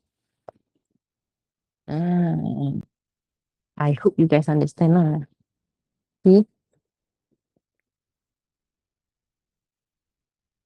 Okay. Okay. So the rest, ni jap. Ni korang buat sendiri lah. Buat sendiri sebab teacher nak laju-laju ni. We're running out of time. Okay. Boleh tak kita tengok soalan ni? Everyone. Kelantan 2024. Kalau korang nak refer, this is on page 8. Page 8. Okay, page 8. Okay, jom tengok. Dia kata kat sini tau. Oksida, unsur. Ni X oksida. Lepas tu kan, kita ada table ni. First, dia bertindak balas dengan larutan natrium hydroksida. Remember what I said about anything yang ends with OH. Dia bersifat apa? Dia ialah apa? Air. Not air. Alkali. Ingat tak? Anything that ends with OH ialah alkali. Boleh tak? Ingat macam tu je. Anything that ends with OH is alkali. It's okay. Belajar. Tak apa. It's okay. Try. Kalau kita tak try, lagilah. Sebab salah tu lagi kita ingat. Betul tak? So this is alkali. Okay. And this is acid. Dia kata dah acid hydrochloric kan. Okay. Nah, tengok ni alkali. Maksudnya kan, what happen kan? Cuba korang analyse kat sini. X oksida, bila kita, nampak tak? Kita campur dengan NaOH, what happen is, larutan tak berwarna. Bila kita test dengan acid hydrochloric pun, dia menghasilkan larutan tak berwarna. Itu kita macam confused. What? Tak faham lah teacher. Okay, tak apa. Tengok table yang seterusnya pula. Y oksida pula. Okay, Y oksida bila kita masukkan dekat NaOH, alkali, dia menghasilkan larutan tak berwarna. Okay. Tapi bila letak dekat acid, lepas tu kacau-kacau, apa tu? Macam sama je kan? Remain the same kan? Sama tak before dengan after? Korang nampak tak? Dia macam before after dia sama. Okay. Last one. Z oksida. Bila react dengan alkali, dia remain the same. Nampak tak? Remain. Before after sama. Tapi bila dia react dengan acid, something happen. Which is larut lah and dia menghasilkan larutan tak berwarna. Macam tu kan. Okay. Terus macam tak faham lah teacher. Apa benda ni? Confused ni kan. Okay lah. Tak apa. Kita tengok balik yang nota. Kau tengok balik nota. Okay. Teacher ajar nota ni macam mana nak pakai. Tengok dekat sifat kimia. Last page. Ingat tak 3 sifat oksida tu? Tengok point yang teacher tulis yang warna biru tu. Oksida base bertindak balas dengan asid. Oksida asid bertindak balas dengan alkali. Tapi oksida amphoteric bertindak balas dengan both asid dengan alkali. Ingat, opposite. Dia react, dia bertindak balas dengan benda yang opposite dia. Okay, macam lelaki react dengan perempuan. Perempuan react dengan lelaki. Tapi yang kalau yang oksida amphoteric, dia react with both. Asid dengan alkali. Macam tu. Okay. Now, kita tengok bila tengok X oksida ni, rasanya dia apa? Oksida base ke oksida acid ke amphoteric? What do you guys think? Sebab dia both substance ni dia react, lepas tu dia menghasilkan larutan tak berwarna tau. In which benda ni dia larut. Dia larut. Betul tak larut kan? Larut. So korang tahu tak dia apa? Cuba teka. X oksida ni apa? Base ke? Oksida base ke? Acid ke amphoteric? Amphoteric. Very good. Nampak tak? Faham Dia bertindak balas dengan both. Maksudnya X ni ialah amphoteric. Kerana dia, sebab apa? Dia bertindak balas dengan both. Macam tu. Okay. Now, Vala cuba jawab Y. Zakwan cuba teka Z.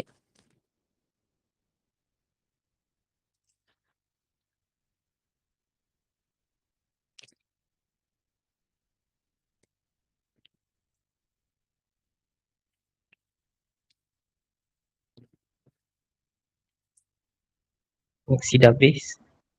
Yang mana? Lupa dah. Z. Zakwan teka yang Z kan. Oksida base. Sebab apa? Dia bertindak balas dengan asid. Dengan asid dia akan larut ni. Dia menghasilkan larutan tak berwarna. Meanwhile dia kalau dengan alkali dia remain. Dia tidak bertindak balas lah. Maksudnya ni ialah base oksida. Okay. So tinggal lah Fala tahulah ni asid lah kan. Sebab tu je yang tinggal kan. Okay, I hope you guys understand Okay, dia tanya why are these element placed in period 3? So tadi kan teacher dah kata dah kalau color 3 maksudnya diorang ada 3 petala kan. So atom mempunyai 3 petala berisi elektron. Okay. Dia dah apa nama? Kita dah jawab. Kita dah jawab. Acidic tadi Y. Y oksida. Ni Z. Ini X tadi kan. Okay. Alright. Ini the rest ni korang boleh try lah. Okay. Ni macam I think yang C1 ni sekejap, last lah kot. Chemical formula. Formula kimia bagi Z oksida adalah ZO. Menggunakan formula yang diberikan, tuliskan persamaan kimia bagi tindak balas antara Z oksida dengan asid hidroklorik. Korang reti tak nak buat benda ni? Okay. So maybe perlu Vala ada hard time sikit lah sebab tak masuk chapter 6 lagi. Tapi ini ialah tindak balas antara base dengan asid. Menghasilkan apa Zakwan? Asid dengan base. Garam Garam. dan air. Very good. Okay. So garam ni. So boleh cadangkan tak garam apa? Hmm.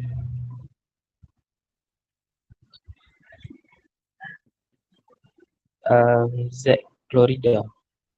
Z klorida kan? Z klorida. Okay. So kita sekejap. Maybe teacher buat. Sebenarnya kan. Korang kena tengok. Kena agak-agak jugalah. ZO ni apa dia? Kena identify juga. So ni sebenarnya magnesium ni. Ni magnesium. Macam mana teacher tahu? Sebab dia tulis ZO je. Kalau dia tulis Z2O, then I know lah yang ni Ne2O. Ni Na. Faham tak? So sekarang ni tips macam mana nak buat persamaan kimia ni. Tulis dulu yang kita tahu sebab magnesium oksida ni senang lah sikit nak fikir. Kalau ZO ni macam tak wujud kan. So macam tak tahu kan. HCl. So dia jadi MgCl2 kan. Plus H2O. So sekarang ni dah boleh tulis lah yang kat dalam ruangan jawapan ni ialah ZCl2. Faham tak?